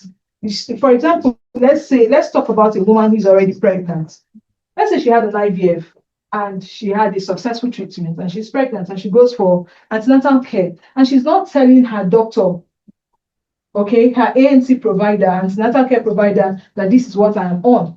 This is how far I have gone. This is what we have done so far. This is what I am on. How do you expect them to know the type of pregnancy that you're carrying and how to manage it? So all these are very important, as well as your mental health. Your medical records are also very important. Okay, next slide, please. Now, empowering you for the IVF journey.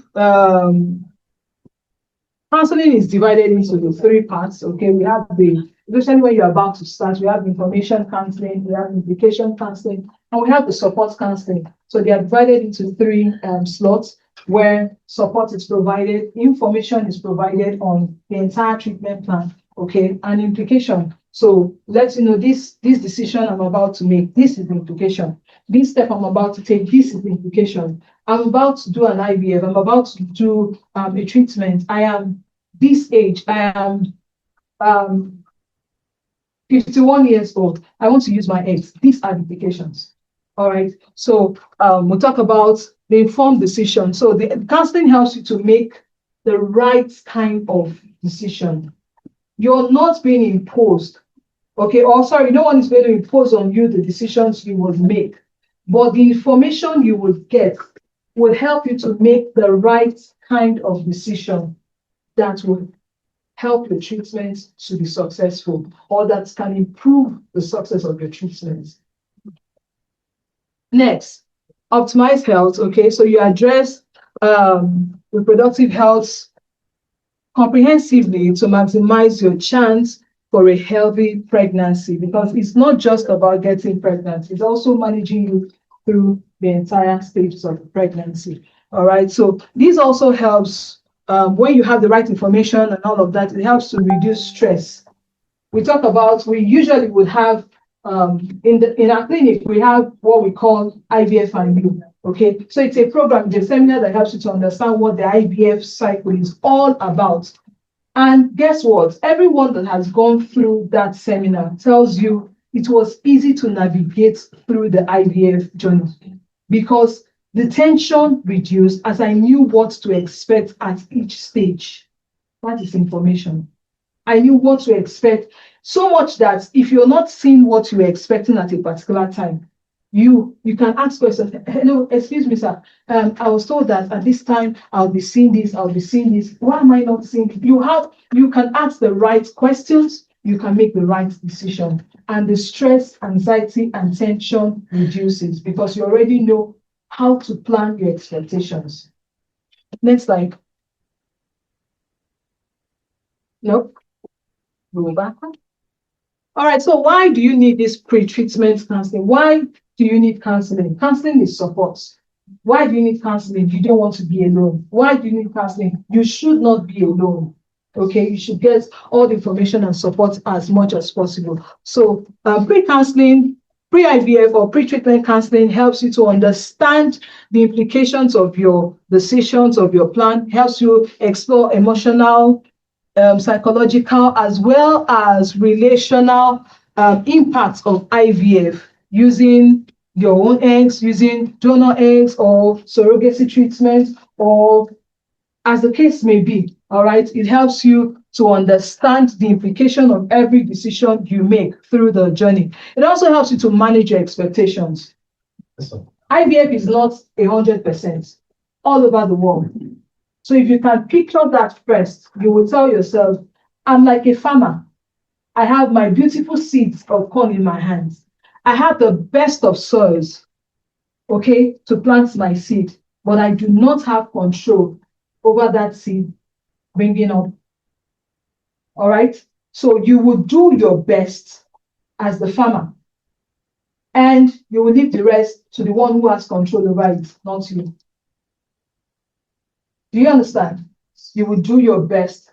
You will tell yourself, I'm going to give, you're putting in so much of your time, you're putting in so much of your emotions, you're putting in so much of your money, your resources.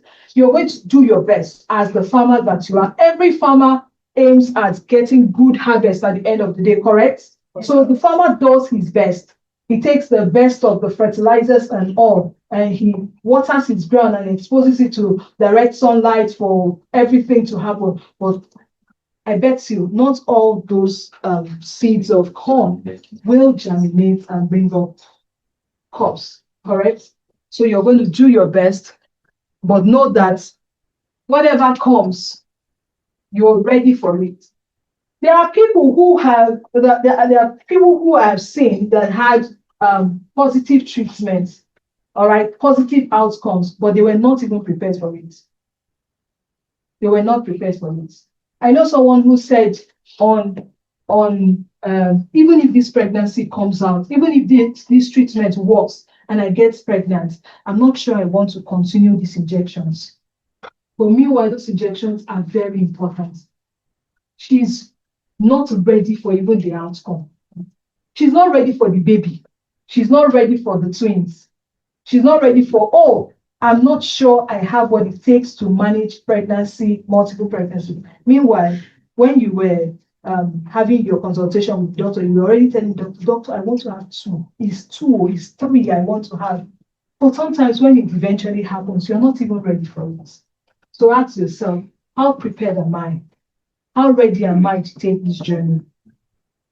It's a step I want to take towards becoming a parent, towards becoming a mother. You may have had a beautiful pregnancy before, and maybe you're just trying again. All right. It's not like you have not been pregnant. Well, for some other people, they have not been pregnant before. But how ready are you for the outcome when it happens? So you need to prepare on. So the counseling session also helps you to discuss potential outcomes, including treatment failures, as well as developing coping mechanisms on how to manage successful and unfavorable outcomes. So pre-treatment counseling also helps for relationship support. It addresses how treatment can affect intimacy between and communication between couples. Okay, you see that some people on treatment, from the first day of the consultation, the woman feels she does not want to be touched. You just detach yourself. Oh yes, I've been there. I've been there. So you get to that stage where you don't even want your partner to sleep and body will touch you or her body will touch you. You're just not there. Do you understand? But it's a collective effort. Okay? You need her, it's you. Together, you can succeed. Now, it also helps you with personalized preparation, so you know how to prepare. So the pre-treatment counseling also helps you to prepare your mind, prepare your body. Do you need to change some? We talked about habits earlier. We talked about lifestyle modifications. Do I need to stop drinking? Do I need to stop taking alcohol? Do I need to stop smoking? Do I need to watch my diet, watch my meal, and all of that? It helps you to plan. You may just feel that there's nothing, I'm fine, I'm just healthy, and people love me the way I am, looking very healthy. But maybe that is not it's not working for you, or you don't know. But in the course of the counseling, we're able to pick out all of these things and tell you, you know what, you need to watch this, you need to watch this, you need to. Before I had my first treatment, I was told that I needed to reduce my weight. Okay. Meanwhile, my friends were telling me, babe, you're looking very healthy. This God is good to you. Yes, God was good to me, but that weight was not working for me. My BMI was one of the reasons why I was struggling. Okay, so I had to cut down about 24 kgs before I did my first treatment. I knew my bones were heavy, okay, but I also knew what to do to cut down. But I was just lazy because I was feeling that I was looking healthy, correct? So personalized. So what works for you and not what's in it for the treatment.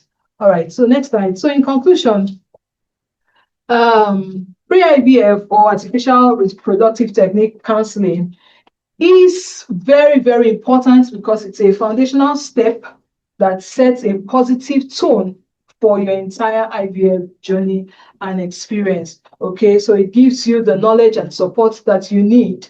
So your path to parenthood begins with knowledge, support, and informed decisions. You can only make those informed decisions when you have the right information.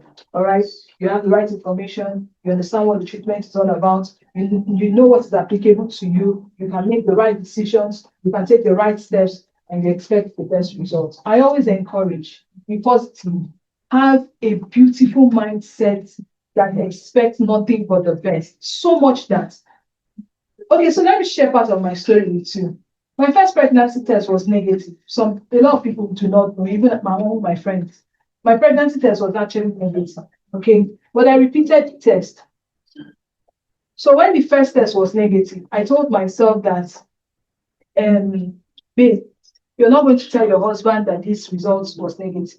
You're going to keep it to yourself, and you're going to continue the process as it was supposed to be.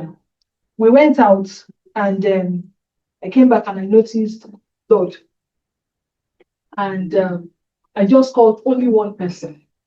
Normally, I'll be afraid, right? This treatment has failed after everything. And I did the test, both blood and urine, and it came out negative.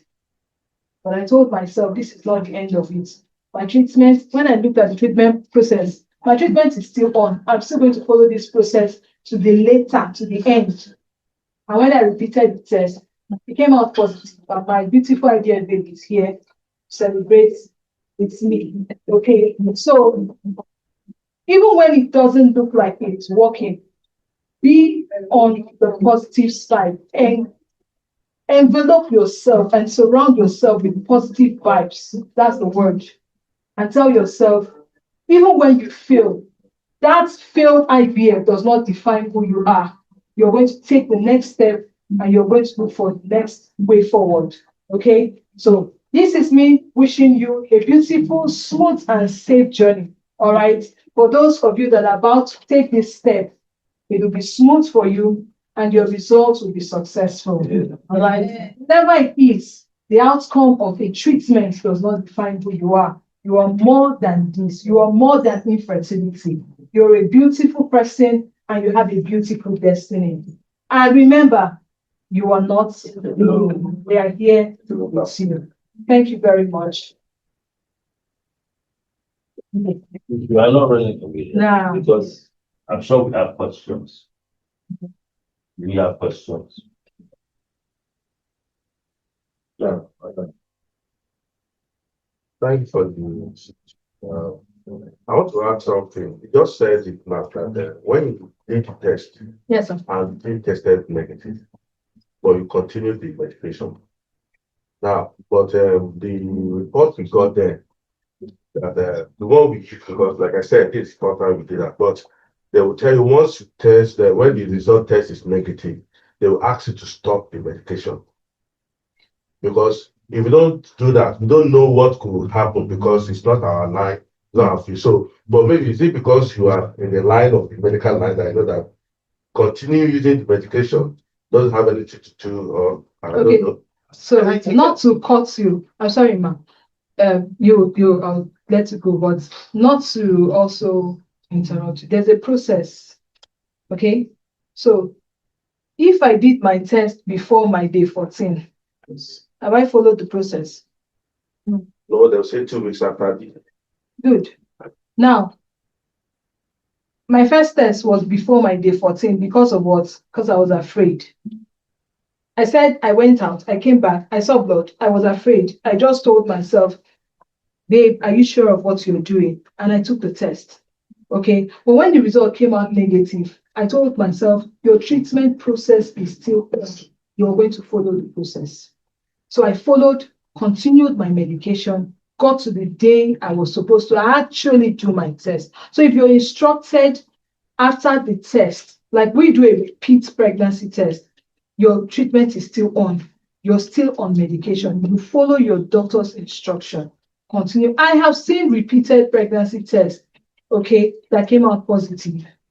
So yes, if your doctor says continue your medication to a certain time, please do. And when you're asked to stop, it means that everything has been done, the process has been concluded, and it is still negative. So stop. Sure. Yes, I was just going to say something. See, when you do a pregnancy test, there are 2 ways. You know, the normal pregnancy test that you just do your urine, and another one with blood that is straight. If you do that and it's negative and you say, repeat it in a week, please do it. Because that will not define the true situation of things.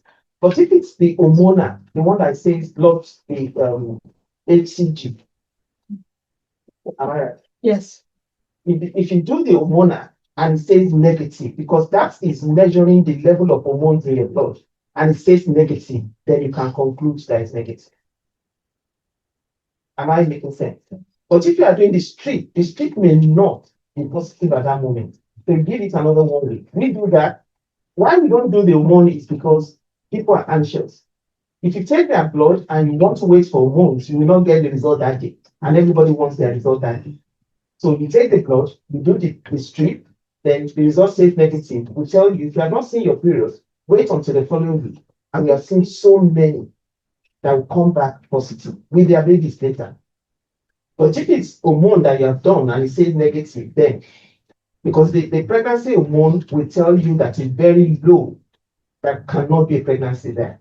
So maybe that's what you did. I'm sorry. The hormone, is it the one that is involved with the blood? I just want to get the clarification. Yeah, there are 2 types. The blood that is strip, you put the blood on the strip. It So will give you an instant. Yeah, so if they tell you that it has failed, then maybe it's the hormonal one. Oh, yes, I want to know because, Just follow doctor's advice. Yeah. Well, Yeah, she mentioned her baby is there, so I said they should bring baby. Next month. everybody. That's my godson there. Oh. I wish you wrote your song. That's another idea. That's part of them.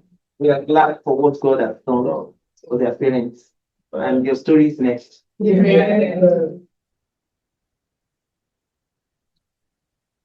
Any other questions? Madam. Thank you. Thank you very much. You made mention of different PMI or different. Please, can you just a clarification? So generally before you are termed obese, it should be from 25, 30. Okay, BMI is body mass index. So your height and your weight is what is used to measure that, to calculate that. So if you're obese from the calculation, you'll be required to lose some weight. And you said different age, prior different age. Well, age-wise, no. So BMI is BMI. The standard. BMI is BMI. Once it gets to a certain level, you'll be asked to reduce your weight. Yes, please.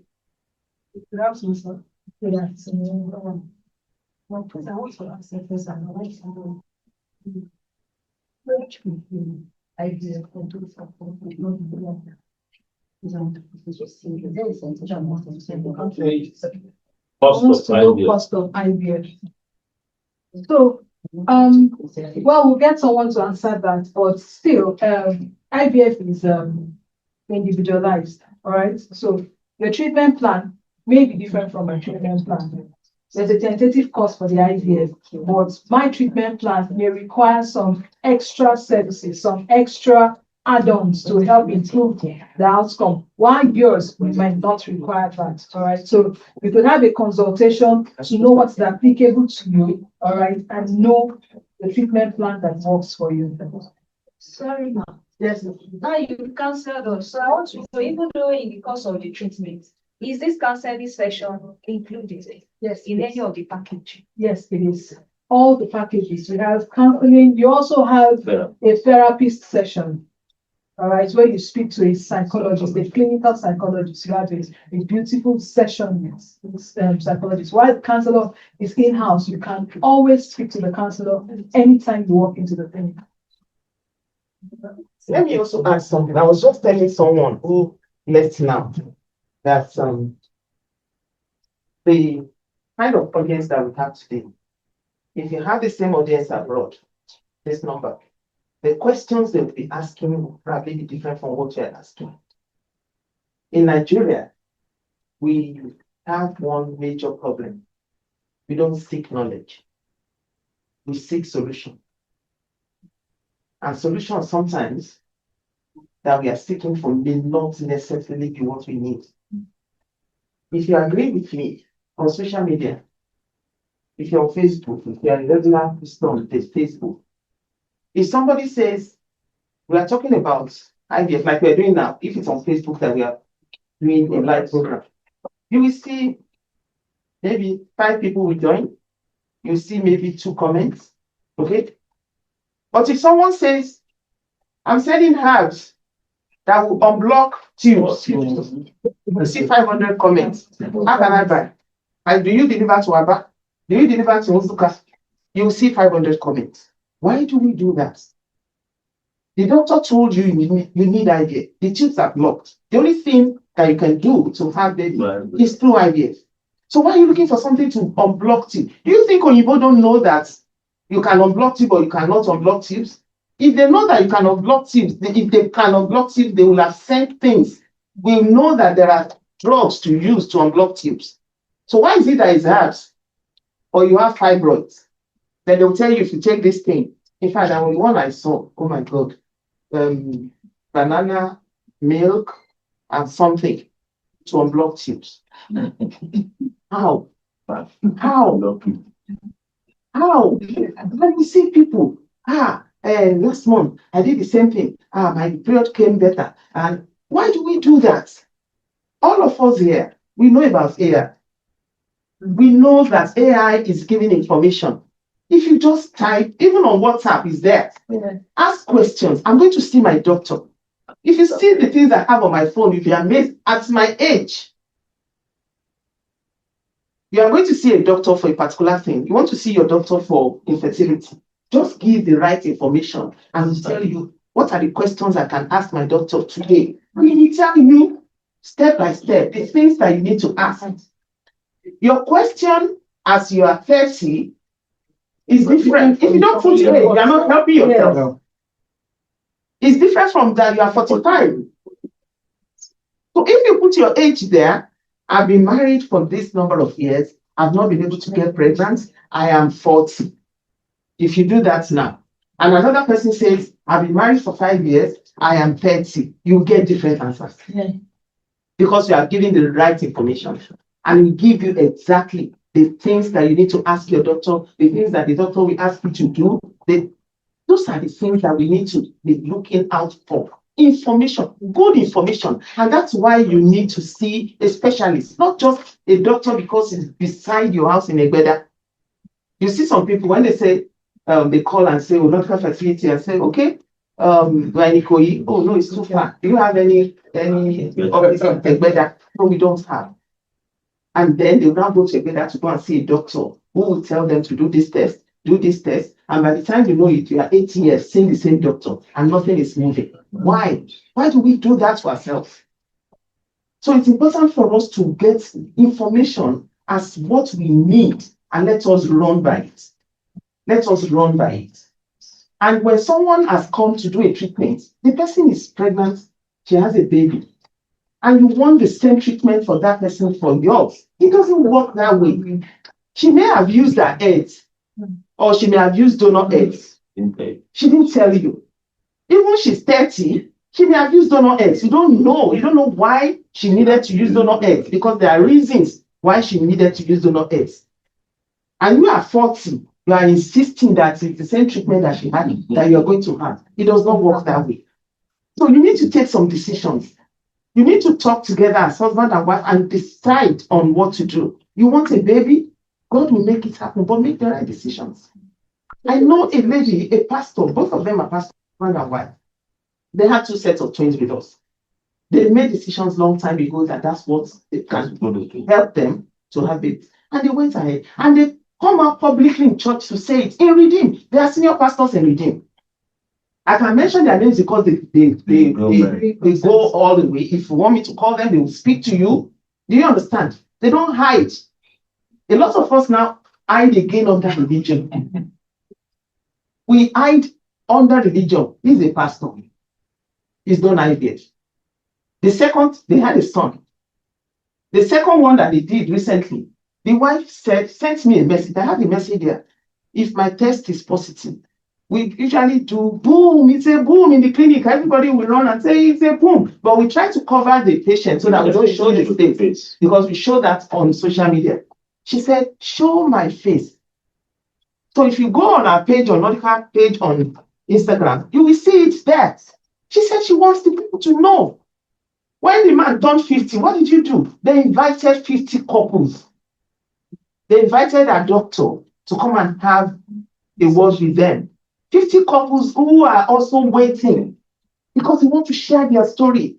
That's what we should be doing, not hiding. If she had come in now to talk to you about counseling and she didn't mention anything about her story, will it be complete? No, but she's telling you from her own experience. Why do we hide? IVF babies are normal babies. We are proud of them. Last week, one of our staff said our first twins, they will be 21, 5th of May, and they live abroad. And she was asking if I still have their contact. I said, yes. And I sent a message to the parents immediately. And they responded, oh, they will be in Nigeria first week in May. I said it will be lovely if you come around on that day so that we can have a special inspection for the children. Don't say they will be willing. And you know what? When they first had the twins, they hit them. Nobody knew they did that. They didn't even want to have anything to do with Nordica. They just had a set of twin girls. Then they relocated them. Then they saw that it's nothing. They saw that everybody talks about IVF, everybody talks about. And they brought picture themselves, like it's framed. It's still in our clinic. The babies were small. They brought it, they said, this is your first set of twins. And we put it on the wall. Now, the children are grown, they'll be 21 next week or thereabouts. Now, the children will come to Nigeria, they will visit the clinic, I'll take them around and we'll see. They said, a picture over there. I say, yes, that's when you were 2. Yeah, when you were 10, then I can show them. Now they can identify with it.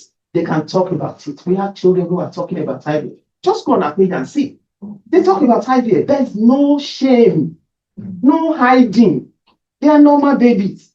Yes, I cannot have baby on my own. I had it through IVF.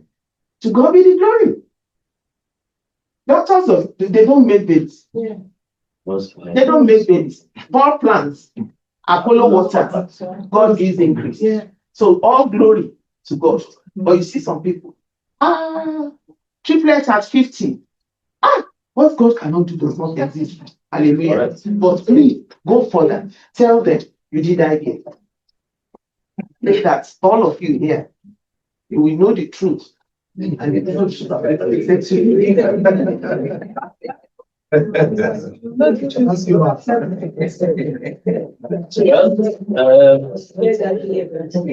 Do we still have questions? Yeah, it's not a question, but I just want to, make comments. I just want to say that for us, after the first experience, it just helped us plan better. When we decided that the second one we're going to do the IVF, we just said, so time. We were already ready. We paid months ahead, but we said it's going to happen so time, and it's going to just because of the things we were doing and because of the things we want to see happen. So for me, it helps me plan my life. As at when I wanted my baby, as at when you want, so that I'm just moving on principle. So if you are able to, you already know where you are now. What's the next stage of your life from now? You can plan it and tell yourself, this is what I need to do, this is what I need to do. And you discover that your life is going on smoothly as if, and that's what it is. Thank you. I was able to plan mine. In fact, I said my pregnancy test should be my Christmas gift. And my pregnancy test was actually on the 25th of December. So but I did it a day before. I came to the clinic and I did 24th. But my real pregnancy test was 25th. So it's my Christmas. Yeah, President. Yeah, I just want to, well, this section actually is to tell us, we've had a lot of a lady there talked about the issue of planting 4 embryos at once. Please, we've been advised here to know the facility center that you need to go to. It's possible they don't have the freezing capacity in that clinic that you went. And then because of it, they just say, okay, you have 4, let us just put the 4. But we have centers whereby you can actually freeze your eggs for years. Anytime you come and have it, you use it. I also had the lady said she's not yet married and goes. They can actually extract your eggs and also freeze them when you want to use it in later years. You can actually use them. Our amiable PM, Madam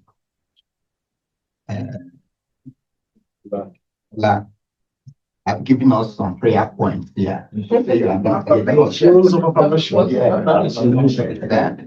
So please, let's try to use those words on ourselves always. I also see our heartbeat. And just like she prayed finally to say, anybody that is here that is expectant, God will bring it to pass. We also know, also just like the other said there, some of us, when we go to IVF, it is positive. We will not preach the gospel. We'll go about to say, God has done it. It is true, God has done it. But your next door neighbor may want to do this, may want to also follow the path that you took. And as I told us from the time we begin, that we try to cancel some of the myths that people say, to say maybe IVF babies are not normal babies. In fact, the truth of the matter is that the IVF babies, they are geniuses. I have a proof of it when it comes to academic performance. They are A levels. They are the A bars. They are not on average, they are not on C level at all. So please, I also say something often, that you look for black ghosts in the daytime. It has to do with age. You don't look for black goats at night. So the earlier, the better for everybody that is here. Let's start this campaign.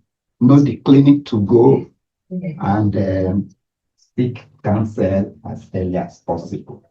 And we pray that all of us, those that are here and those that are online, my wish for you all is that as a person like myself has enjoyed facility like that, and we are happy, our families are completed, then you people also enjoy such.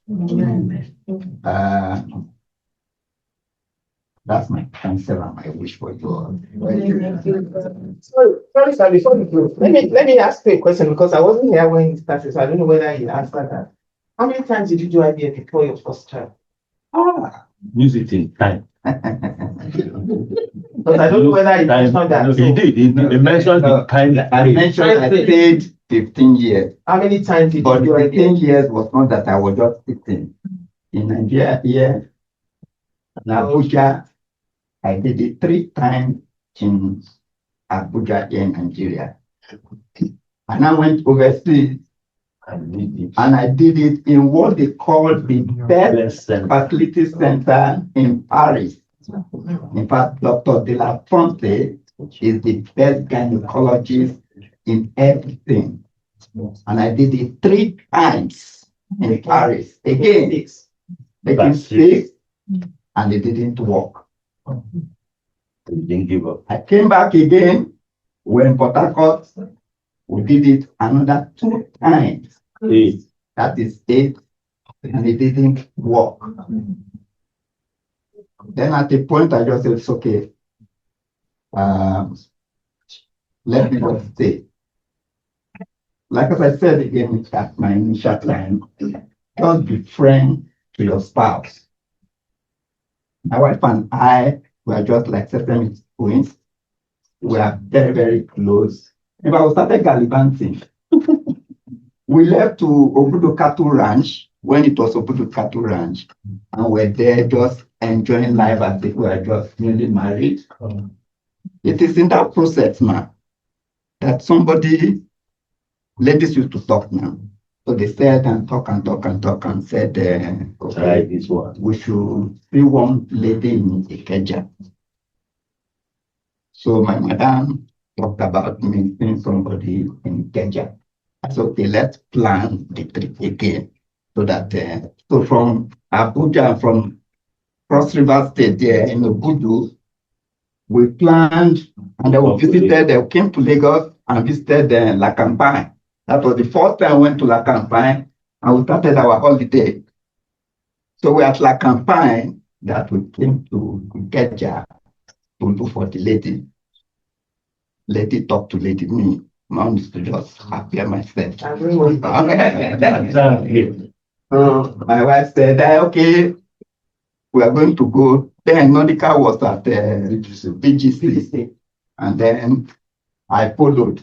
One good thing with men is that please just learn to obey the madam. It's simple. It's just simple for us. So madam, we are going to BGC. Where is BGC again? All of us came there. And here we are. It is in Nigeria here that what we came, that it not worked. And today we are blessed with a daughter and twins.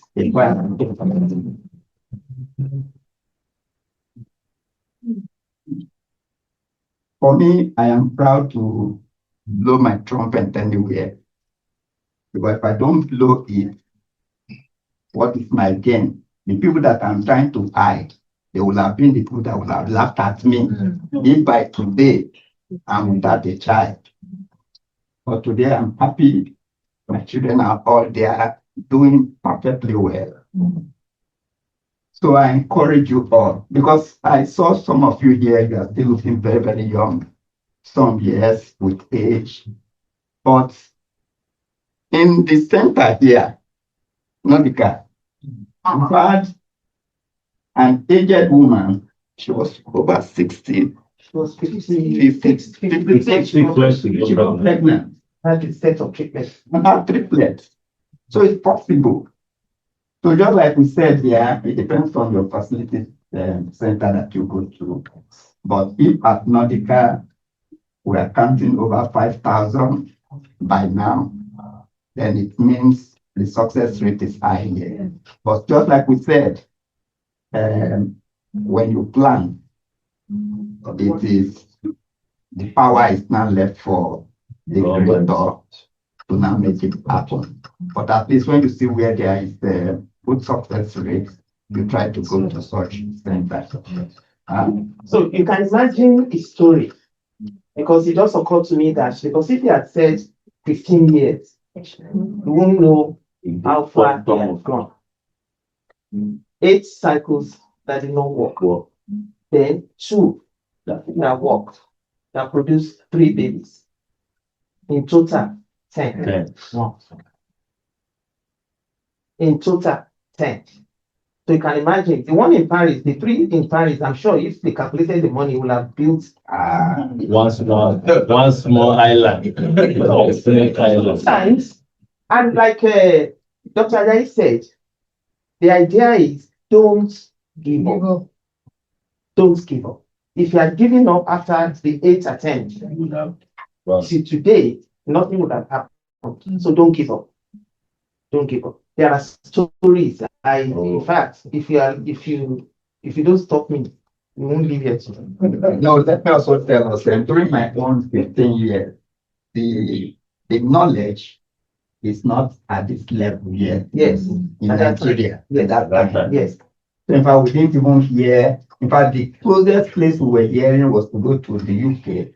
But when you think of how do I get ticket to fly there, and I get accommodation and everything, you are discouraged. So when we got the first fertility center and we heard about it in Abuja, we didn't waste time, we started visiting Abuja. But all those ones didn't come. But okay, I would say maybe there's the learning curve. But now those things are found in-house, in country rather. And then we have people that have good expertise and success rate. In like manner too, when people see IT, we've also gotten some, like putting quote, quack. That just tells you with 500,000 just come. It doesn't work like that. 500,000 don't do it. It's just like Taylor, what I ordered for versus what I got. So this. Thank you. Now you've had 2 stories. 3. Will anyone in this room be ready to share his or our own story? See, the beauty of events like this is that today, when you are going through a challenge, one of the things that helps you is to unbundle that problem. No, you've kept so much within you. But the first step to healing is voicing out your story. Is anybody in this room willing to share his or her own story? The rest of the people. You know, one of the members of this group was actually the former president of the group. Had 11. Yeah. 11 IVFs. 11. And one of the most beautiful daughters I've seen. I'm not kidding. Yes, she's a fashionista. Girl is a fashionista. But they are taking 11. Now, people will say, but maybe they have so much money. They don't. They just plan. They just plan. You know, everybody likes to feel that you are at the lowest. My own problem is too much. My problem is the whole of Africa. No, but the state of almost to not. So the best thing for us to do is anybody here willing to share, even if it is one story? Okay. Lady Vivian is here. She's one of us. You will share her, but I would like somebody from one civilian. A civilian. He's a military officer. Good afternoon, everyone. So my name is William Patrick, and it's a pleasure to be here standing before everyone here today. I want to share my story briefly. This journey is not an easy journey. We all know, right? It's not an easy journey, and it's not something I wish on my worst enemy. I do not wish that. Okay. I remember when I got married and I waited for 5 years. 5 years. And those 5 years were not funny. I used to, when I graduated, I married writing my final exams, and I started working with the bank, Diamond Bank, and I had to quit working because of this journey, because it affected me so much that I couldn't perform. And I'm this kind of person that if I'm good at something and I start lacking, I'm not bringing results, I don't want to be there. So this doesn't make sense that I'm there, I'm not bringing in results, I am wallowing in my problems, and I'm being paid. So I had to just resign and told myself, okay, let me just take a breather, let me rest, and so that God would show me what to do and all of that. So that's how I quitted, and in resting, I started my own business and all of that. And in that process, that year that I quitted, God opened a way. And we are all here to benefit from our free cycle. And God gave me the opportunity, and I was one of the winners for this. And the journey, it's very emotional, very emotional. You need to be strong, and you need to be ready not to give up. The key word here is what's not giving up, no matter what it is. Because when you give up, then you will not see, you won't succeed, you won't see the end of your struggle. So I went in, came to Nordica. I'm so grateful to Nordica. Came there, the beautiful faces, always smiling and holding your hands to walk you through this journey. I've never been there before, And before that cycle was given to me, I've heard of IVF, and I started trying to gain knowledge. So you see, knowledge is another powerful thing. I started trying to understand what this IVF process is all about. What does it entail? What does it take? So I started learning. I had to go to Nordica at Yaba. They were at Yaba. Then I went there, make inquiries and all of that. Got booklets. I studied. I went online and all of that. Okay, it's okay. This is from there. I understood is not something you just go in, you do, and it just works. No. So I had to prepare myself. And by the time I got this opportunity, I was ready for whatever it takes. And I went through the first cycle. We got eggs, but we didn't get embryo. Okay, I stayed strong.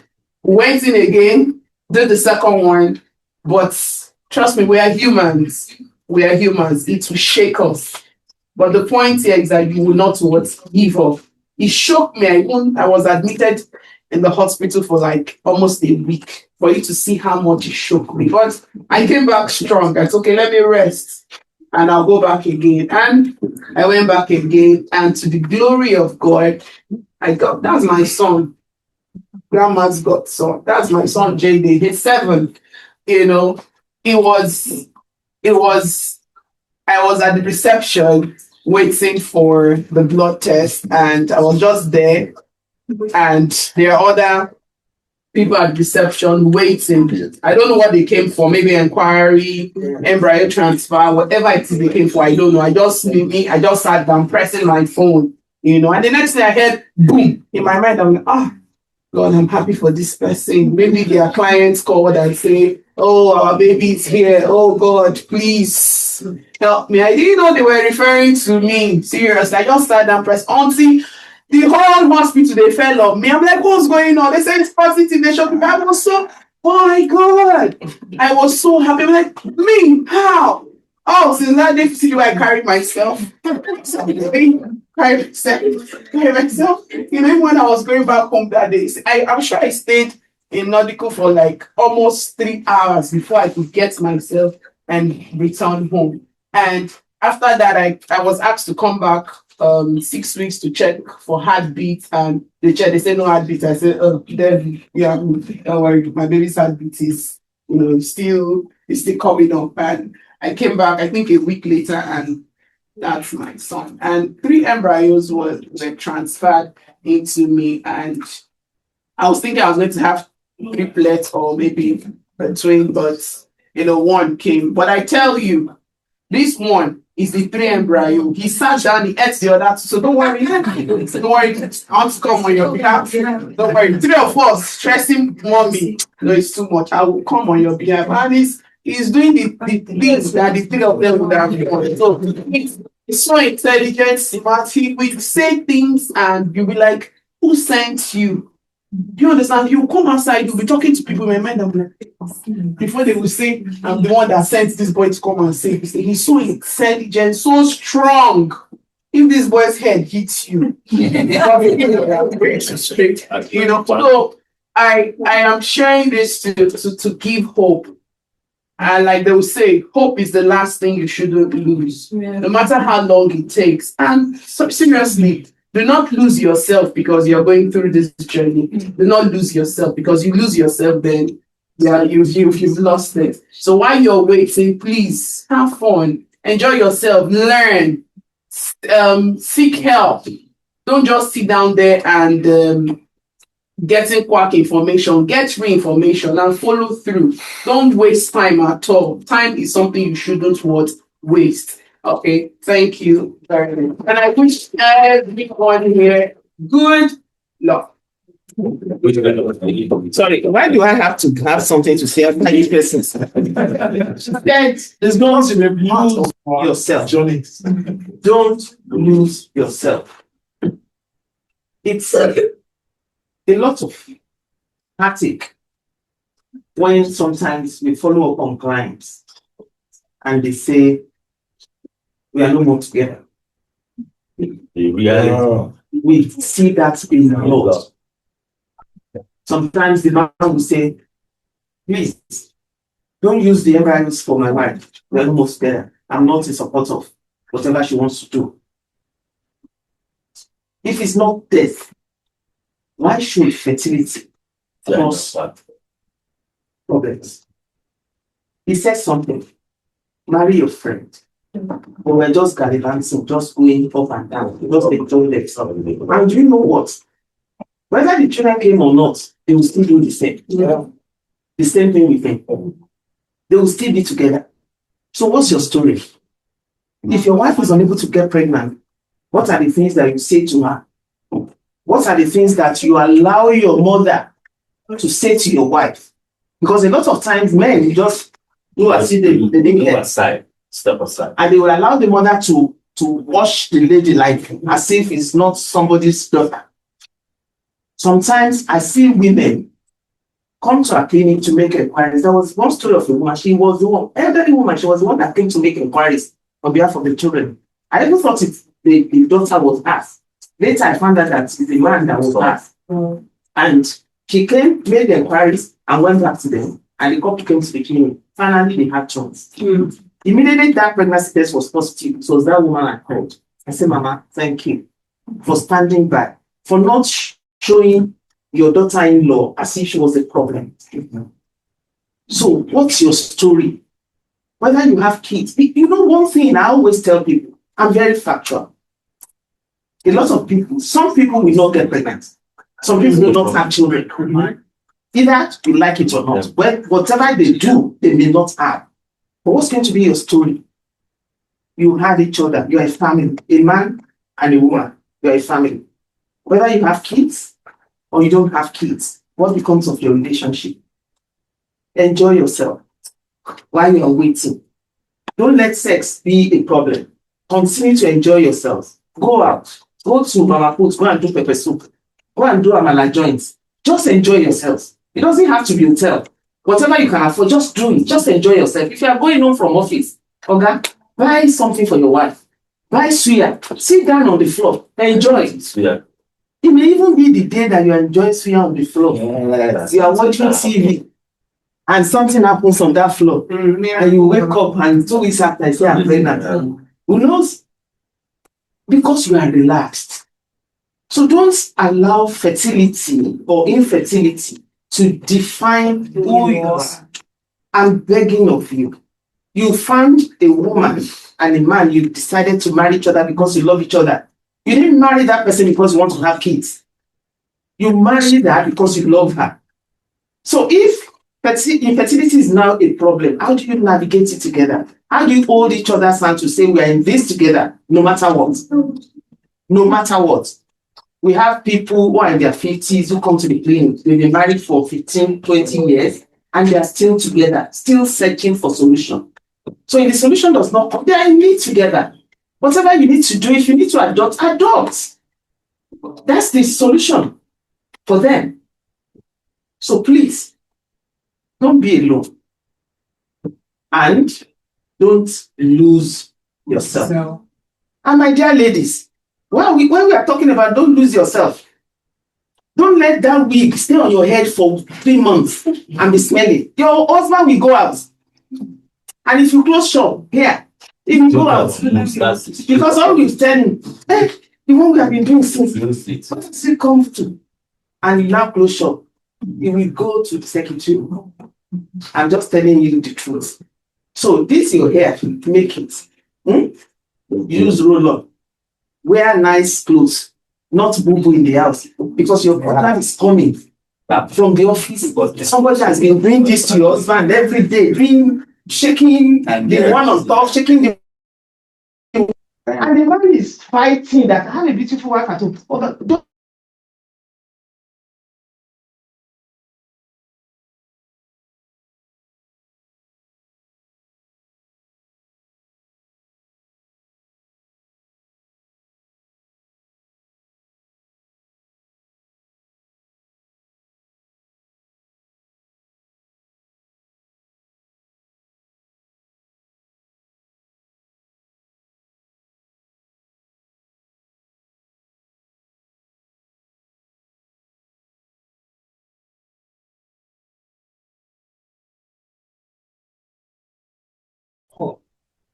If that is what you want, go ahead. Carry the child in your tummy. Whether you are people don't know how to doesn't matter. You are carrying the child in your tummy, and that's what matters. And if you know that you cannot go through that, adopt. Adopt a child. Yoruba will say, I told you, Mama, no mercy. I told you, Mama, no mercy. Have a child. Enjoy your life, my sister. You are not the cause of why you are not married. Men are not just coming. If they're not coming or the wrong ones are coming, please have your peace. So before you have the one that will punch your face and now become an exercise in the house. Just have your peace. Do you understand? It's not everybody that will marry, but you must live in life. Wherever you find yourself, whether you have a man or not, enjoy your life. Why I enjoy my own thing is not sin. To enjoy your life. So if you want a child, want to do IVF, using donor sperm, go ahead and do it. You are determined that that's what you want, that's what is going to make you happy. And that's fine. Nobody's judging you. Even if they judge you, but then somehow also, not concern them.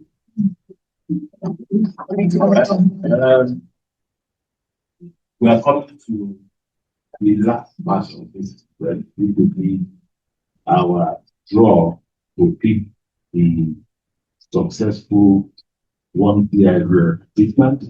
And today, even though we didn't communicate this earlier, we'll also be giving away from pre-assessment to some people, because I really enjoy this crowd. I believe it has been a very, very active crowd. But for everyone in the hall, if you have a smartphone, Yes, sir. please scan the QR code on the screen. It will take you to a Google form. But what we want to do is to get new members into FAAI.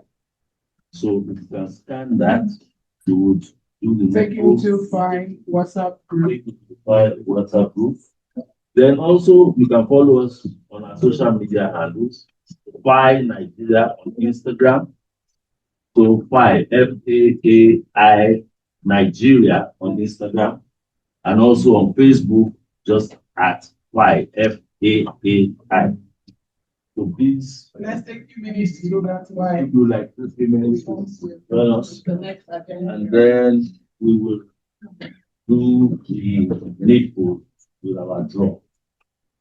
You, our audience, are going to be the ones to select that one person who will be going home with a free IVF from the audience. You will just pick a lucky dip, and that person will consider this previous question on Saturday, the 25th of April 2020. Yeah, just having the So, you're requesting to join, so I will approve them. You begin, so don't cancel your request. Yes, I'm approving some right now.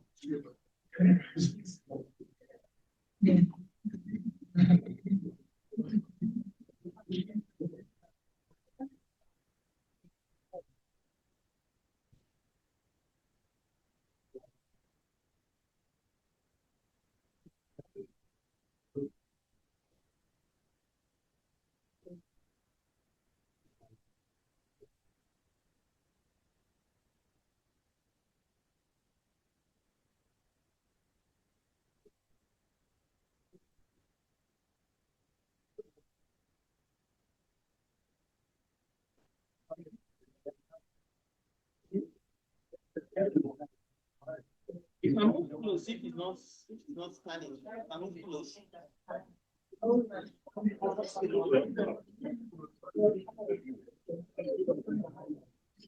You open your camera and scan.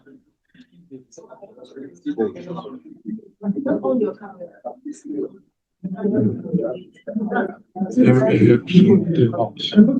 your camera directly. Google Lens. Go to your main scroll down here. Scroll down. Then on this menu here, you will see where you will use to scan your QR code. Yes, QR code reader. Yes, so the QR code reader. That's where you should do that. You can just press your camera. Will not so you see scan QR. You scan QR.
Yes.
So because of mental inconvenience, then scan code broken.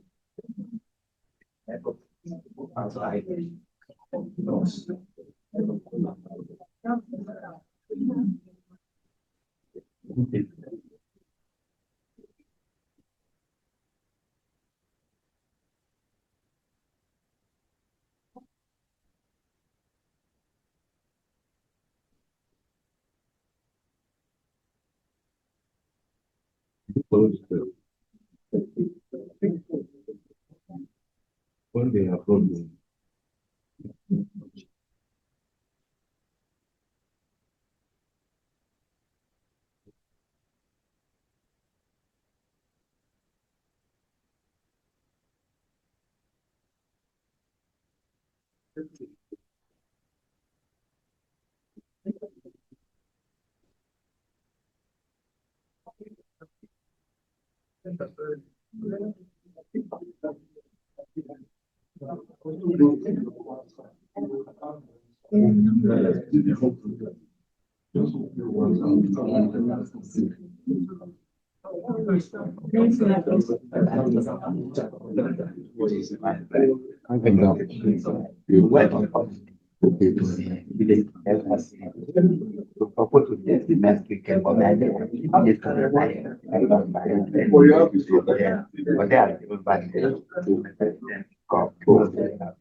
All right.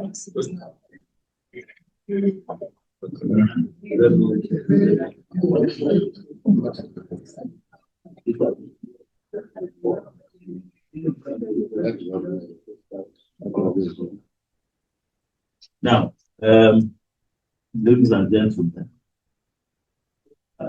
as I said at the beginning, we had done a call for people who can win a free IVF cycle. For the records, we will tell you how we have arrived at where we are today. We had over 100 entries for that free cycle. However, IVF, for it to be meaningful, there are certain parameters. When you had Dr. Ajari speaking earlier, and my sister there, she will tell you body mass index, weight, your medical history. If your medical history has triggered that there may be something wrong, we won't want you to go through an emotional challenge if you get the free IVF and then it doesn't work. So we pruned down to 24 people. And in those 24 people, only 5 have the right medical records, the right BMI, the right weight, the right things that can ensure that if they do the cycle, God being on our side, we are not God. Doctors don't create anything. We go to look, we treat, God heals. That's the motto for Lagos University Teaching Hospital. So even IVF follows the same principle. The doctors can only do what they have learned from science. But at the end of the day, it's still God's will. So one of you in the crowd is going to pick the winner for the free IVF cycle. So it's you, it's not us. We don't even know whose name or whose number, but we have only these 5, and immediately select the person to conduct draw and let the person select a winner. When we do that, we will call the person. You know, I've done this quite a number of times, and I can tell you, sometimes when they call you and tell you that you are the winner, you will think it is not you. It's another person. But we've seen it too many times, so we know. The person is likely going to shout or something, but put in the crowd and let's lose the week. Okay, who do I pick now? Dr. Sisi, you are going to call the person. Oh, I need to pick the Person will most likely jump from the 2nd floor or 3rd floor. The man in purple here. Yeah. Right. My brother, I wish you to deliver. I'm happy, prepared, I'm prepared. You're prepared. Yes. So Okay. All right. it's your call. Okay. So, are we ready? Oh no. If your eye is wide up, you can't see me. Are All right. we ready? Yeah. We're not ready. I want to go and sit down. Be ready. Okay, I need to see that ready spirit. Okay. Yeah. That fits one. That's it. Okay. That's all. That's but we're going to that they won't say the other one is bad. Okay. So Okay. That is busy. Remember your time. yeah, you can understand.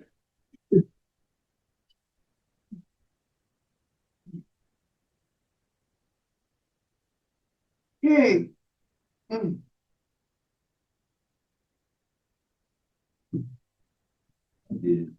Like to really, I can. I'm happy for this book. Ebubechi Okun. Or is it Okun? Ebubechi. Ebubechi. Okay. Ebubechi or Ebubechi. Okay. The person is not here. No phone number, nothing. Phone number.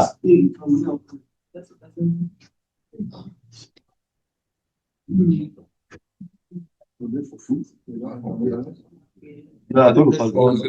Procedure. Yes, we have to That's it. Back in.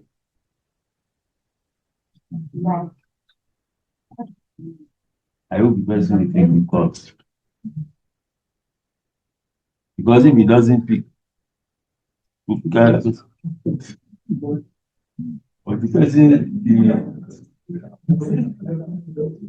no, don't worry. Dr. Tosin will make the calls.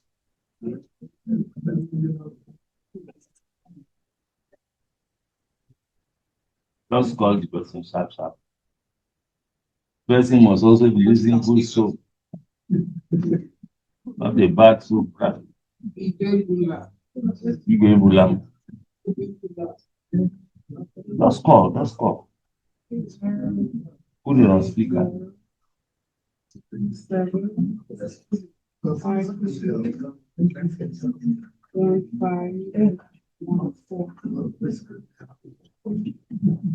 Come near the TV so that the microphone will catch you.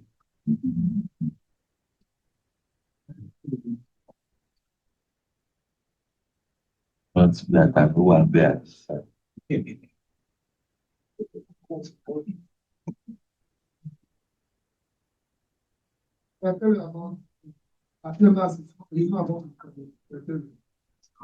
No, that was a call we had. Hello, good afternoon. Okay, my name is Vivian. Am I speaking to Ebubechi? Sorry? Am I speaking to Ebubechi? Ebubechi.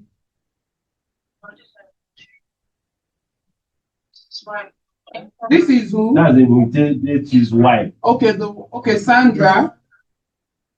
Okay, you registered for the free IVF circle from FAAI. Oh, okay. We are glad to announce to you that you have been picked for the free IVF circle. Yes, I'm serious. Jesus. Yes, so you're going. Yes. What's your location, ma? Yes. Calm down. Take it in. Take it in. Take it in. Take it in. Congratulations. You're welcome. Where is your location? Where? Kwara State. Kwara State. Wow. Wow. Wow. Well. Okay. Congratulations to you once again. Yes.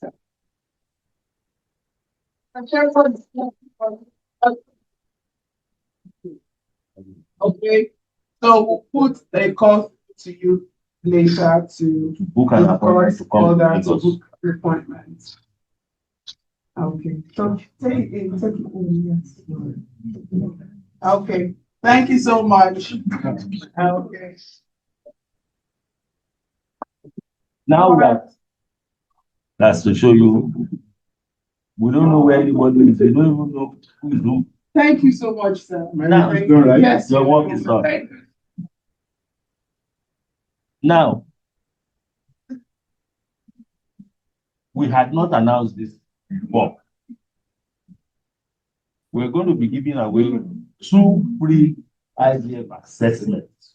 You know what we call that initial consultation, that assessment. Now we're going to be giving away 2. We're going to do it this way for fairness. We'll take 1 from the entries. And we're going to do a random thing inside this hall. Give 1 person also the free access. Can we take the two free assessment from here? Attendance. Yes, from attendance. So we'll do the free from attendance. So at least for coming and to encourage you to come when next we call, because this is a quarterly session now. FAAI has this quarterly session to share knowledge primarily, and where possible to also give away free IVF. So you give me the power to select who, or you know, the man with the microphone is the one who can talk anything at an event. So we're going to look at it and tell me. Can we do something like this? Can we just do it? Write your numbers. Maybe your name. Okay, I think what we should do is just write your name. I will somebody pick. Yeah. Just write your name on the sheet of paper. Just write your name, and I'll go around. Pick them up. So pick them up, then I will speak to from the crowd. Just a small paper. Just a small paper. Write your name on the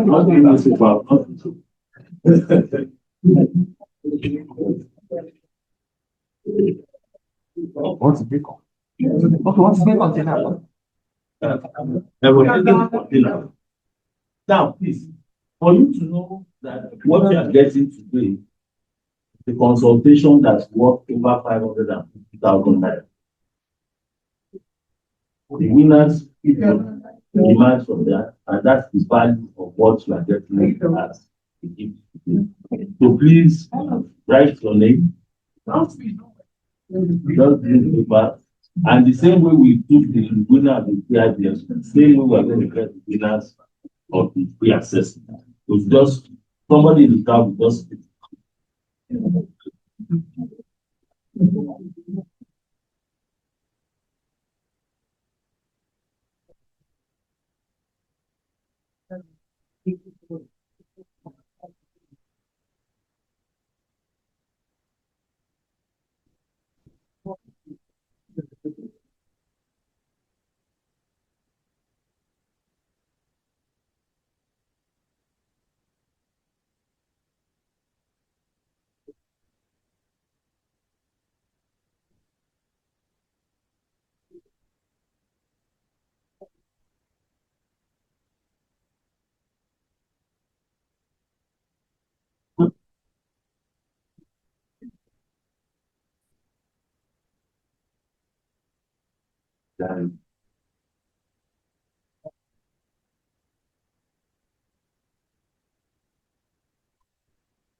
Are we done?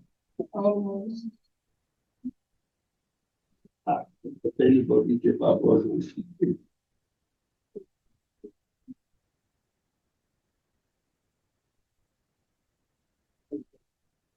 don't believe.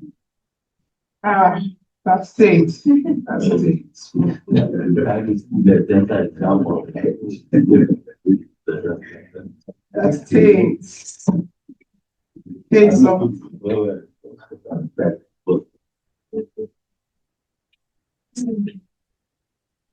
Yes.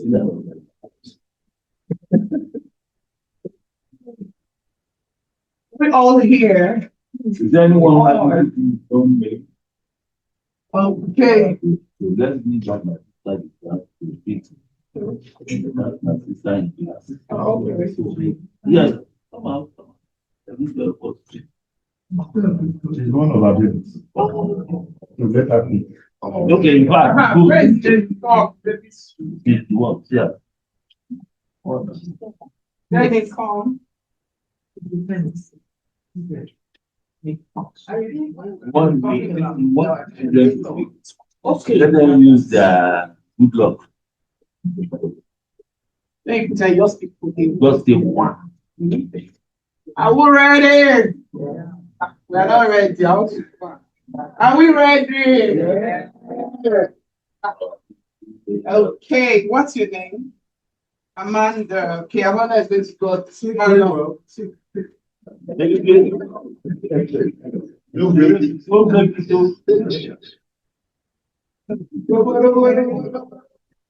okay, so pick one. One.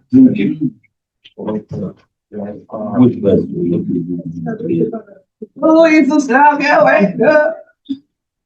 Of the free assessment. Who is expert assessment? Who is the Hey, blue jobber. What?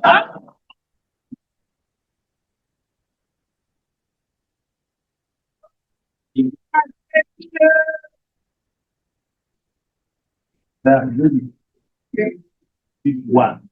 And give it to mom. Yeah. Thank you. Thank you. You've done your job. Thank you. Okay.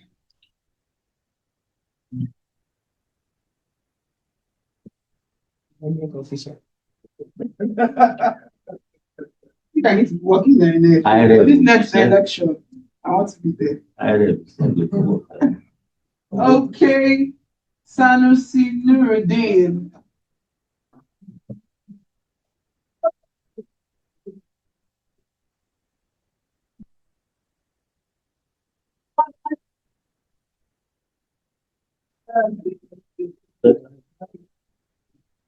So, madam, I don't know the soup and your husband is but let me share a reason why I'm extremely excited. The condition that you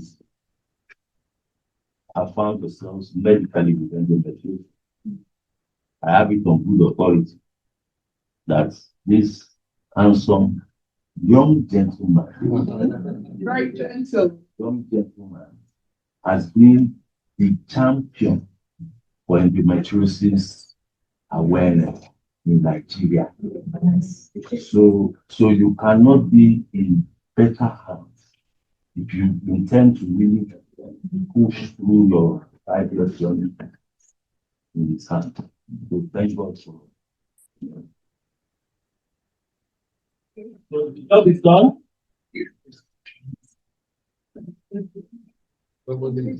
Online people. Any benefit for the online candidate? I will answer that. There's a benefit. The benefit is that our next quarter event, please, everyone who's online, drop us your names on the chat room. We are seeing 21 participants on the platform as I speak. Every one of you here, put your names in the chat room, the chat bot on this Zoom, and your phone number. And trust me, during our next session, we have these sessions are held quarterly. We will first and foremost put you as priority, number one. And two, we'll make sure we put you in the draw. That I can give my word for that. So please, let's do that. All right. I think we're coming to the close of today's event, but please don't rush. Yeah. Madam, I stopped the share. you want to run somewhere. Wait. I want us to listen to you.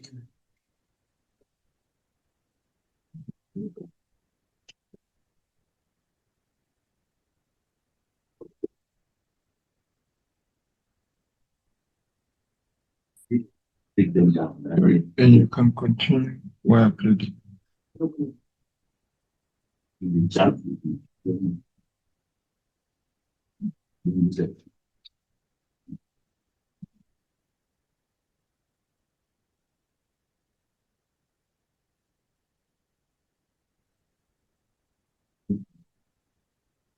And that's what she's doing on the back end.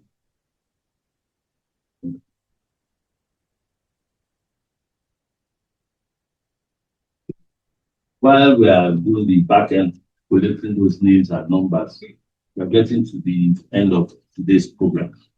I would like somebody from the crowd just say something. Have you enjoyed today's session? Has it been beneficial in terms? Give us like your own vote of cards. Then we will do the final vote of cards. I want somebody. Or advice that you can give to make this better next time. Should we do better? So let me hear from the crowd. What do you think? Yeah. What Yes. people ask one or two issues, which are basic questions, but I believe from the answer we get, for me, I think that they're not very detail of the answer. So I believe if people are going to different health center, people should also be telling them, okay, this we are here like trust that they can go to do assessment. So I believe with that, they have this some kind of okay, no for the wrong anymore.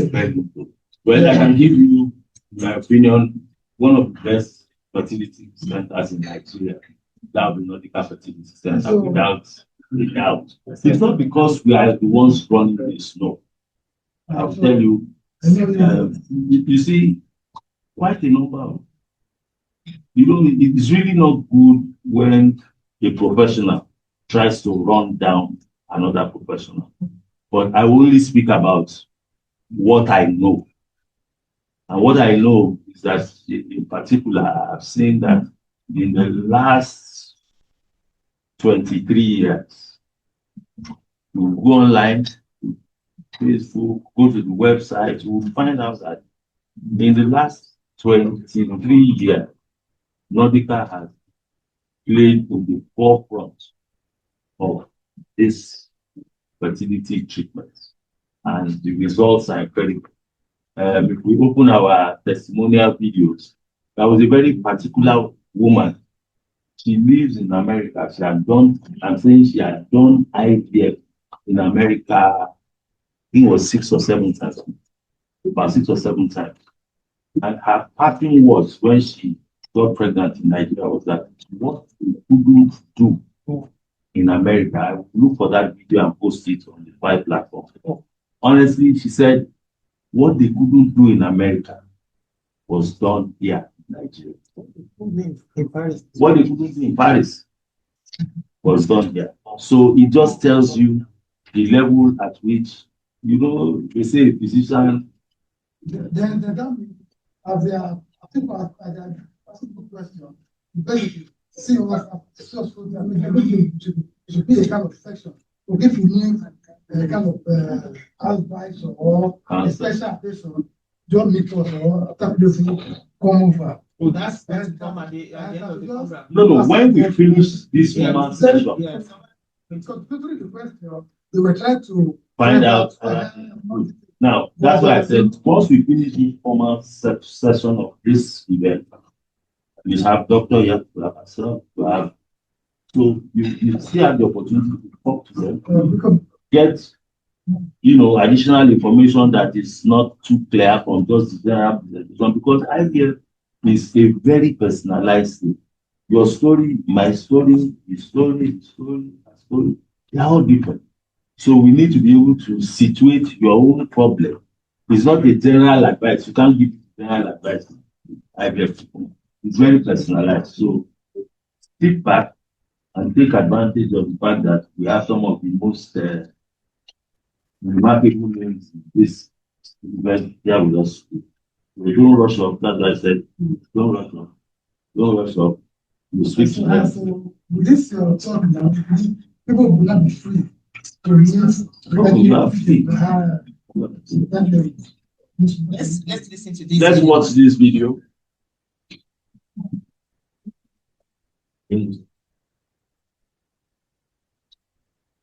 My name is Pastor Renike Bankole.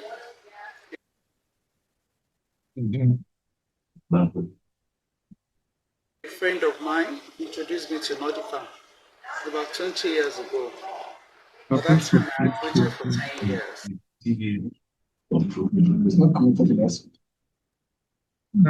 You're supposed to play. Give me 1 second. Okay, you are using this one before. This was not picking.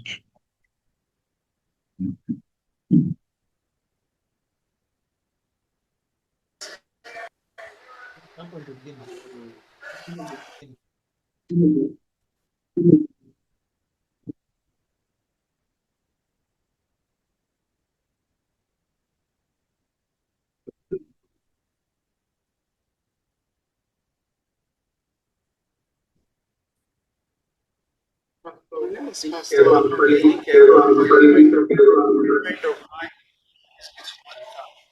about 20 years ago. By that time, I had waited for 10 years. How I see Nordica is a family. Because I will tell you, most of us that comes in to a fertility center, we are frustrated people. I'm sorry to use that language. So many women are frustrated. They didn't know what to do again. So my friend introduced me to Nordica, and I started, by that time I had done 4 IVFs. And I came in there, Auntie Tola and other nurses and Daddy, the way they relate to you is very important, because people that are coming in, many of them are frustrated and they need people that will calm them down and reassure them that they will have children. I was there and altogether I did 13 IVFs. I am not ashamed to say it. I tell women so that it will encourage other women. I did 13. So the 12th one, I was pregnant and I gave birth to a set of twin girls. That thing encouraged me, It really encouraged me. I wanted more. So 17 months after, I came back to Nordica. So 17 months after, I gave birth to the boys. So that means I have 4 children from Nordica. Nordica, thank you very much for what you have done for us. Thank you very, very much. We appreciate you. Eshe gan daddy, Eshe mommy. God bless you, man. Bye-bye.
Yeah, what? Good afternoon, sir. I want to take up thank the organizers for speaking. Nordica consent opportunity that given to us to be more informed or better informed about the IVF sector. But I want to really appeal because I and my wife came from Benin this morning. Wow. And we came in late. That is what prompted this appeal. I want to really appeal that for subsequent programs or seminars, the time should be shifted a little up to enable those who are coming from far to be able to participate. And I want to conclude this section by asking some few questions about what are the things that possibly make IVF programs fail, especially when one is backing on it? What are the possible reasons why it fail different people? Thank you. Yes, doctor. Doctor, unfortunately, our last outing in November was actually about why IVF cycles fail. Medical reasons, and there is what they call inexplicable, unexplained reasons. So you have male factor things that can cause the IVF cycle to fail. You have female factors, things that can make it fail. And then I guess that everything is all right. It's not just coming. But I would like Dr. Jai to help us from the medical perspective. Yeah, it's a whole topic because that's what we discussed the last time. But I've tried to summarize it and say the first thing we need to know that each couple carry their success rate around themselves. Because what we do ultimately is mix what we have together. That is, if we are assuming that the laboratory is a good laboratory. So, both the farm, but especially eggs, contribute to success rate. If you look at it that way, let's say three things contribute to success rate. The quality of the embryo, which is the egg and the sperm. That's why I say each couple carry their success rate around. Then the endometrium. Somebody asked a very important question this afternoon about isn't it not that progesterone, about the endometrial receptivity. So this the endometrium, and then the third thing, we call it crosstalk. The embryo and the endometrium must be able to talk. And that's where the hormones come in. And it's more than progesterone, it's more than estrogen. There are a lot of your thyroid hormones affect the ability to accept the embryo, whether they can talk or not. Endometriosis affects whether they can talk or not. So there's so many factors here. Exactly, the abilities affect whether they can talk or not. So there are many factors in this, but I can just put it and summarize and say, if you want to allot figures to these three, I like figures because it makes the picture very clear. So if we say 50 to 70% is due to the state of the embryo, that's why I say the couple carry their success rate, because the embryo comes from the sperm and the egg. 20 to 30% comes from the endometrium. And then about 15 to 20% come from the crosstalk. So you can see the importance of the three. Okay. So the most important is the quality of the embryo. You don't have good embryo, you're not likely to have good success. And that's part of the things that contribute to the embryo is the workings of the lab. the experience of the doctor, the embryologist. Do you understand? So all these things contribute to the quality of the embryo. And most of them, you don't see that. So the greatest contributor, you don't even see, who are not aware. Now, the endometrium, when we look at the thickness, we're just looking only at the structure or the morphology, what it looks like. Dr. Ajayi says something. The function itself is more important than what it looks like. You know, you can have a soldier marching around the whole place and it doesn't have any bullets. So if there's a problem, it's as good as maybe I'm better than So it's the same thing. So the endometrium might look cool, but it's not functioning. So, but because some of the tests to do them, they cost a lot. That sometimes what we just say is do another side. For anybody who is having, if you are having, for example, repeated miscarriage, if you don't have a problem in getting pregnant, we have known that over time, your chances of getting a viable pregnancy is high. It might be the fifth one. And that's why you now need support. We're going through that. And if you are young, so you have to be individualized. You can't do that with somebody who is 38. You understand? Your approach will be different. But if you're 28, then that approach can be, look, you know what? Let's sit down. You don't have any problem in getting pregnant. Let's see what happens down the line. About 4 times. And you understand what the doctor is doing. You understand? Then that way you can go through. But after the 4th time, you can say, no, you know what?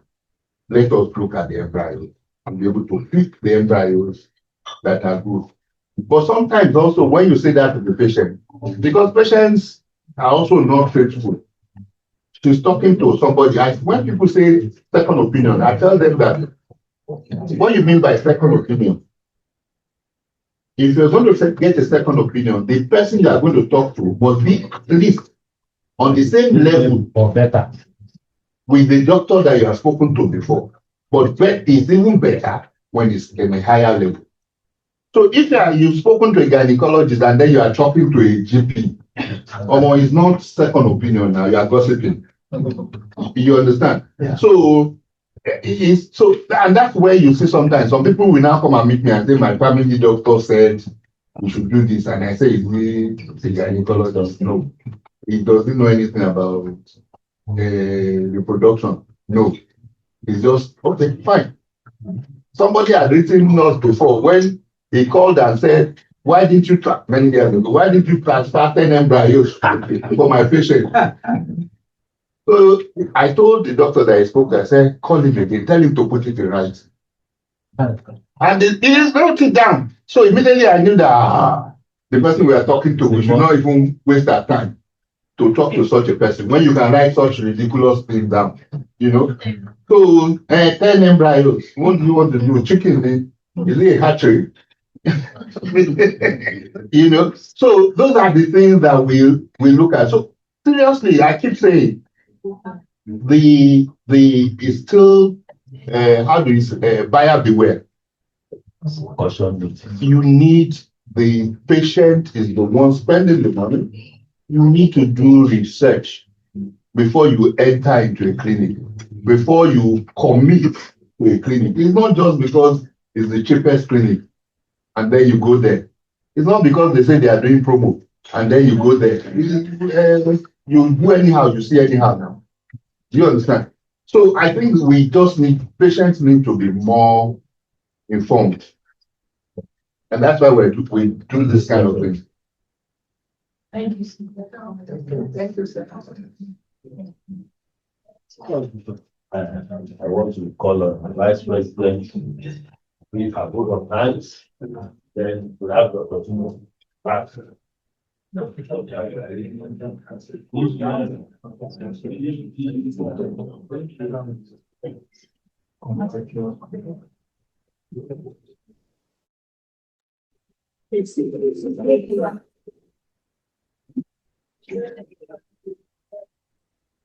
Okay,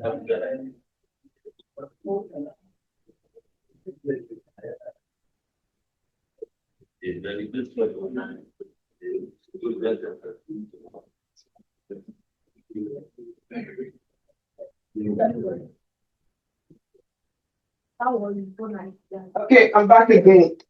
Welcome back. Hope we're happy today because my heart is so full and I am truly, truly happy. Okay, this event has been an amazing one, and on behalf of FAAI, I want to say a very big special thank you to Nordica Fertility Centre, not just for partnering with us, but for always, consistently giving happiness, completely family when it is most what's needed. And I also want to say thank you to our speaker, Dr. Ajayi, who is not here, to Dr. Ajayi, to Madam Precious, to our organizers. Thank you for your passion. Thank you for your time. Thank you for always being available to change lives. And I also want to say thank you to all the participants here, even those online, wherever you are watching us from. We see your courage, okay? We honor your journey. And I want you to know that we stand with you in hope. This is more than an event. It's a beginning of new possibilities. Yes, it's a new story, and it's also a time for many more answered prayers. Thank you for being part of this event. And as we leave here today, may hope rise. May our faith stay strong.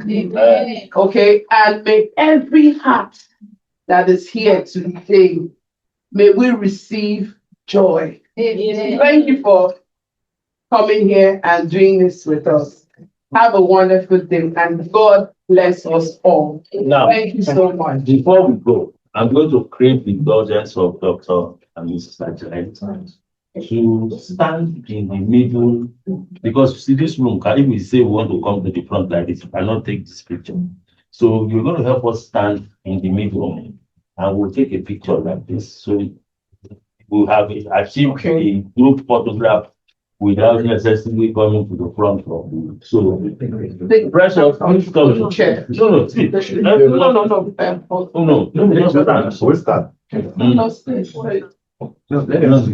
so you'll be okay. Oh, sorry. Okay. Sorry, sir. Let's keep going more. Fantastic. I'll give you back a little here. Okay, maybe just one. Please, stage. All right. So between the meeting. Great. In the picture.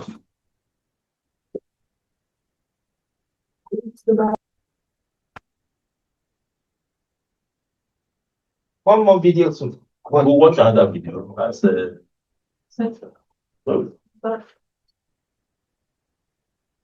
It's out there.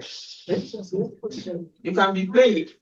Play the video now. Please, Peter, let's It's not.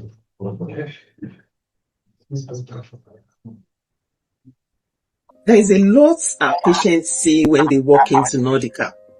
The smiles, the care, the professionalism. But there's also so much that they don't see. What they don't see are the early mornings, the careful planning, the attention to every single detail. They don't see the conversations behind the scenes, the teamwork, the moments where we pause just to make sure that we get it right. And sometimes there are moments that remind me exactly why this work matters.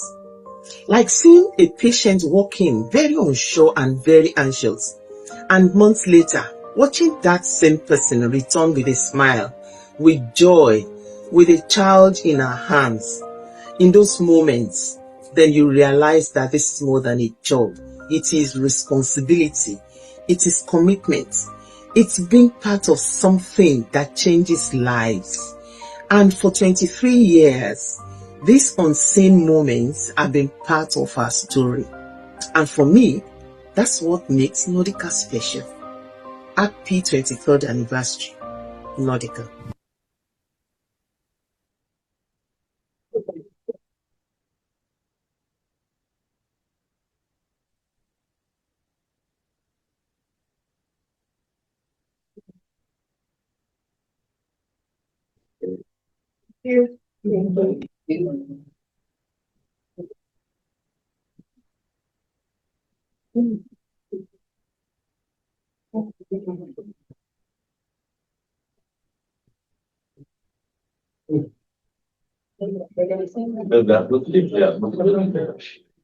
One, my name is Mrs. Esther Ibita, thank God specifically. God is going to so let's We just want this to make this moment special for someone. Oh, yeah. Our counselor, Precious Balu, we turned 40 today. Wow. So what? It wasn't an easy journey, so we waited for 6 years. True friends. Happy birthday to you. Happy birthday, happy birthday, happy birthday to you. May the good Lord bless you. May the good Lord bless you. May the good Lord bless you, precious.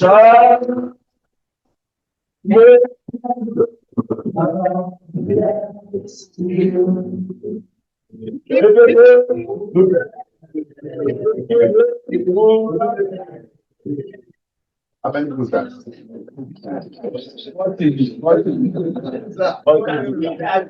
You matter to us a lot. At 40, she's supposed to be somewhere enjoying, but she's there. Just join us. So thank you for doing that. Thank you very much. Thank you, everybody. Oh, really? Wow.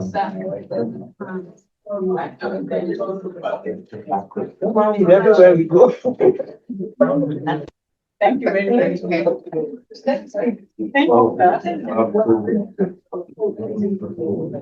Thank you. You know, unfortunately, both of us we are medical personnel, so we understand the whole process. Good day, everyone. My name is Mrs. Esther Ibita. Thank God specifically for Nordica Fertility Centre. God actually used them to wipe away tears from our faces. It wasn't an easy journey, honestly.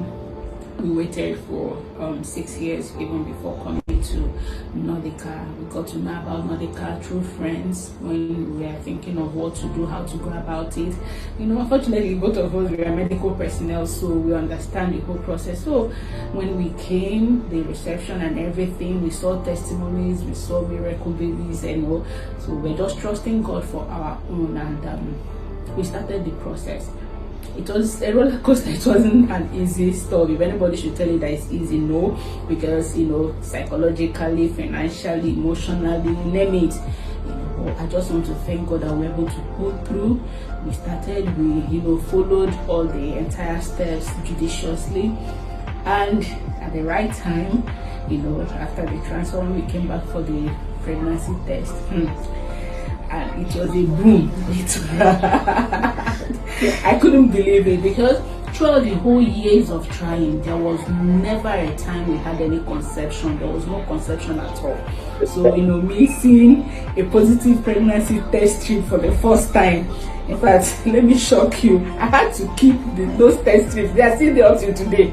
Yes, the babies, the twins are already 6 years old. I kept the test strips because I enjoy looking at them, because I knew how many years, how many times being I'm a nurse, I'm a midwife, and from the first month after our wedding, I was already expecting to see a positive pregnancy. So I kept trying every month. So imagine the number of disappointments, imagine the number of times I felt depressed, I felt down, as if God wasn't going to do it again. But I just want to thank God for Nordica. The money, it was not easy, but we saw it as a project, we saved towards it, we came, we saw, and we conquered. Today, we have our beautiful angels, very beautiful. In fact, people always asking us, how are these your babies? And I will always tell them the IVF babies. So, yes, from Nordica. I've referred a lot of people, I've told people about, these babies, because I don't know, without, what God used Nordica to do, I don't know, where we would have been now. And I also want to thank God. This year, to the glory of God, our marriage will be 13 years. And after having these babies, they are 6 years old now. And we discovered that we have another one on the road. God decided to add Jara that we never asked for, we never prayed for. God, in His infinite mercies, decided to, give us another bundle of joy. So I just want to thank God, and I want to thank my darling husband who was, always there for me all this while. I want to thank, him. God bless you, honey. I want to thank Nordica. I want to thank the entire staff, the entire crew, and the owner of, Dr. Ajayi. God should bless him for coming with this type of vision to wipe away tears. God bless each and every one of you in Jesus' name. Amen. Yeah.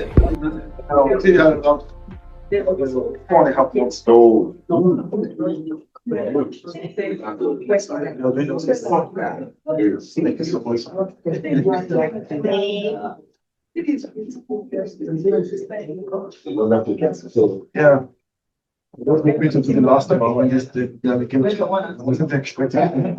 I have